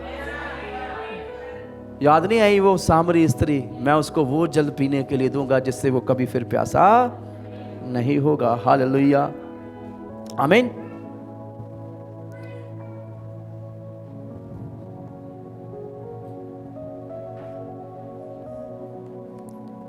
कृपा बस एक ही है यहां पर।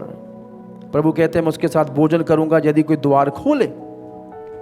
पर दुख की बात ये क्या है, कई लोग हो सकते हैं ना वो ठंडे हैं ना वो गर्म हैं, जुनून खो चुके हैं, पर यीशु हमें अवसर प्रदान करता है और ये अवसर आज प्रभु हमको भी प्रदान करता है यदि हम ये करें तो सबसे पहला वायदा यहाँ क्या है, ये वायदा ये है, प्रभु कहता है मैं खटखटा रहा हूँ, यदि तू खोले हम संगति करेंगे। आमीन। और ये यहाँ तक नहीं रुका, ये एक बड़ा शक्तिशाली वायदा प्रभु देते हैं 21 आयत में, जो जय पाए मैं उसे अपने साथ सिंहासन पर बैठाऊंगा, जैसे मैं जाकर पिता के साथ सिंहासन पर बैठ गया। तो यहाँ यीशु बात करते हैं सिंहासन पर बैठने की। I will give him the place of authority and honour, मैं उसको अधिकार दूंगा, स्थान दूंगा, और वो स्थान दूंगा जो आदर का स्थान है। पर किन के लिए है, जो क्या पाए। अब याद करिए मैंने शुरू में क्या कहा था, प्रार्थना करते हुए यदि आपको कोई वस्तुएं रोक रही हैं, आपके अंदर आनंद रुचि नहीं आ रही, तो कुछ चीजें हैं जिन पर हमें जय पानी है, और जब हम जय पाएंगे तो हम प्रभु के साथ सिंहासन पर बैठेंगे। Until you fight, you win your fight, you will sit on the throne। यही तो होता था, आप युद्ध करते थे, युद्ध जीत कर ही आप दूसरे राजा की सिंहासन पर बैठ सकते हैं। So that's the place of authority। Jesus is talking about authority। आमीन। So यीशु मसीह लुदूकिया से बात कर रहे हैं और वो उनको आमंत्रण दे रहे हैं कि तुम गुम हो चुके हो, नंगे हो, अब भागे हो, गरीब हो, तुम मेरे पास आओ और मैं तुम्हें वो सब प्रदान करूंगा जिसकी तुम्हें आवश्यकता है। हालेलुया। मैं धन्यवाद करता हूं, एक ऐसा ही आमंत्रण प्रभु ने मुझे भी दिया था आज से कई साल पहले, और मैंने अपना जीवन उसको दे दिया, और ऐसा एक अवसर उसने आपको भी प्रदान किया था और आपने अपना जीवन उसको दिया है। पर सवाल ये है, वो अवसर पाने के बाद आज हमारी हालत कैसे है? कहीं हम लुदूकिया के समान तो नहीं बन सके कि सब कुछ होते हुए भी हमारे पास कुछ ना हो, अमीर पर गरीब, दर्शन तो है पर अंधे हैं, वस्त्र तो है पर नंगे हैं। और यदि ऐसी हालत हमारी है, पवित्र आत्मा आपको कायल करता है, तो मैं आपको आमंत्रित करूंगा यीशु के पास वापिस आ जाएं। Hallelujah, hallelujah. आज भी उसका अनुग्रह काम करता है, आज भी वो अपने लोगों को आमंत्रण देता है, आज भी वो प्रेम करता है। वो कहता है जिनसे मैं प्रेम करता हूं उनकी मैं ताड़ना करता हूं। मेरी तो प्रार्थना होती है, प्रभु जी मेरे जीवन में यदि कुछ ऐसा है जो तुझे पसंद नहीं, मैं तैयार हूं ताड़ना के लिए, क्योंकि तेरी ताड़ना जब आएगी वो मुझे शुद्ध करेगी, मेरे विवेक को शुद्ध करेगी, मेरे जीवन को खरा और ऐसा बनाएगी जो आपको पसंद आने वाला हो। कितने लोग हैं आप में से जो ये प्रार्थना कर पाएंगे, प्रभु मेरी ताड़ना कर? ये प्रार्थना केवल वही कर सकते हैं जो इसके महत्व को समझते हैं। ये बिल्कुल ऐसे एक कोच को जाकर आप कहते हैं कोच साहब आज मुझसे ऐसी एक्सरसाइज करवाइए कि मेरे मसल तगड़े हो जाएं, और कोच आपको विडंबना में डाल देता है। जहां आपकी क्षमता 5 पुशअप की होगी वो कहेगा 10 लगा, नहीं हो रहा चल, जो मेरा शब्द सुनकर जिसके कान हो। If you listen to your coach Jesus, यदि आप अपने कोच की सुनेंगे जो प्रभु यीशु मसीह है, पवित्र आत्मा है, तो आप तगड़े से तगड़े होते जाएंगे। Hallelujah, hallelujah. जिसके कान हो वो सुन ले आत्मा कलीसिया से क्या कहता है। जिसके कान हो वो सुन ले। आमीन। ये सारे पत्र इसलिए लिखे गए हैं ताकि हम पवित्र आत्मा की सुने, और यदि हम पवित्र आत्मा की सुनेंगे तो हमारी हालत इन कलीसियाओं जैसी नहीं होगी। पर यदि हमारी हालत कमजोरी की है, हम फंस चुके हैं, हम अपना पहला सा प्रेम त्याग चुके हैं, हम निकोलियों की शिक्षाओं पे चल रहे हैं, जहां हम भ्रमित हो चुके हैं जज़ाबेल की शिक्षाओं के द्वारा, वे विचार में फंस चुके हैं, जहां हमारी कलीसिया शैतान के ठेके के पास है, मैं आपसे कहूंगा उसकी आवाज को सुने, तो वो हमारा पथ प्रदर्शित करेगा, हमें ले चलेगा, हमें वो कलीसिया बनाएगा जो उसकी महिमा करने वाली होगी, वो कलीसिया जिसको वो लेने आने वाला है। Hallelujah, hallelujah. निष्कलंक, निष्पाप, बिना जूरी की, जो सुसज्जित है, जो तैयार की गई है मेमने के लहू के द्वारा, जिसको उसने अपने बलिदान, अपने रक्त को देकर खरीद लिया है। इसलिए मैं अक्सर कहता हूं हम लहू खरीदे हैं। एक आयत पढ़ने के बाद मैं यहां आमीन करूंगा। प्रकाशित वाक्य 4 की आयत। इन बातों के बाद जो मैंने दृष्टि की तो क्या देखता हूं कि स्वर्ग में एक द्वार खुला हुआ है। प्रभु के वचन पढ़े जाने सुने जाने के द्वारा आशीष। अगला संदेश उसी बात से शुरू करूंगा। इन बातों के पश्चात। प्रभु आपको आशीष दे। जिन्होंने हमें सुना है, खुदावन आपको बरकत दे। इन संदेशों को दूसरों के साथ ज़रूर बांटे, हमारी सहायता करें दूसरों तक पहुंचने के लिए भी, ताकि जो लोग कहते हैं कि हमें हिंदी के संदेश नहीं मिलते, जहां बहुत सारा बाइबल का प्रचार हो रहा है आयतों के साथ साथ, आप पूरा प्रकाशित वाक्य पूरा साल हमारे साथ सीख सकते हैं। खुदावन आपके साथ हो। जय मसीह की।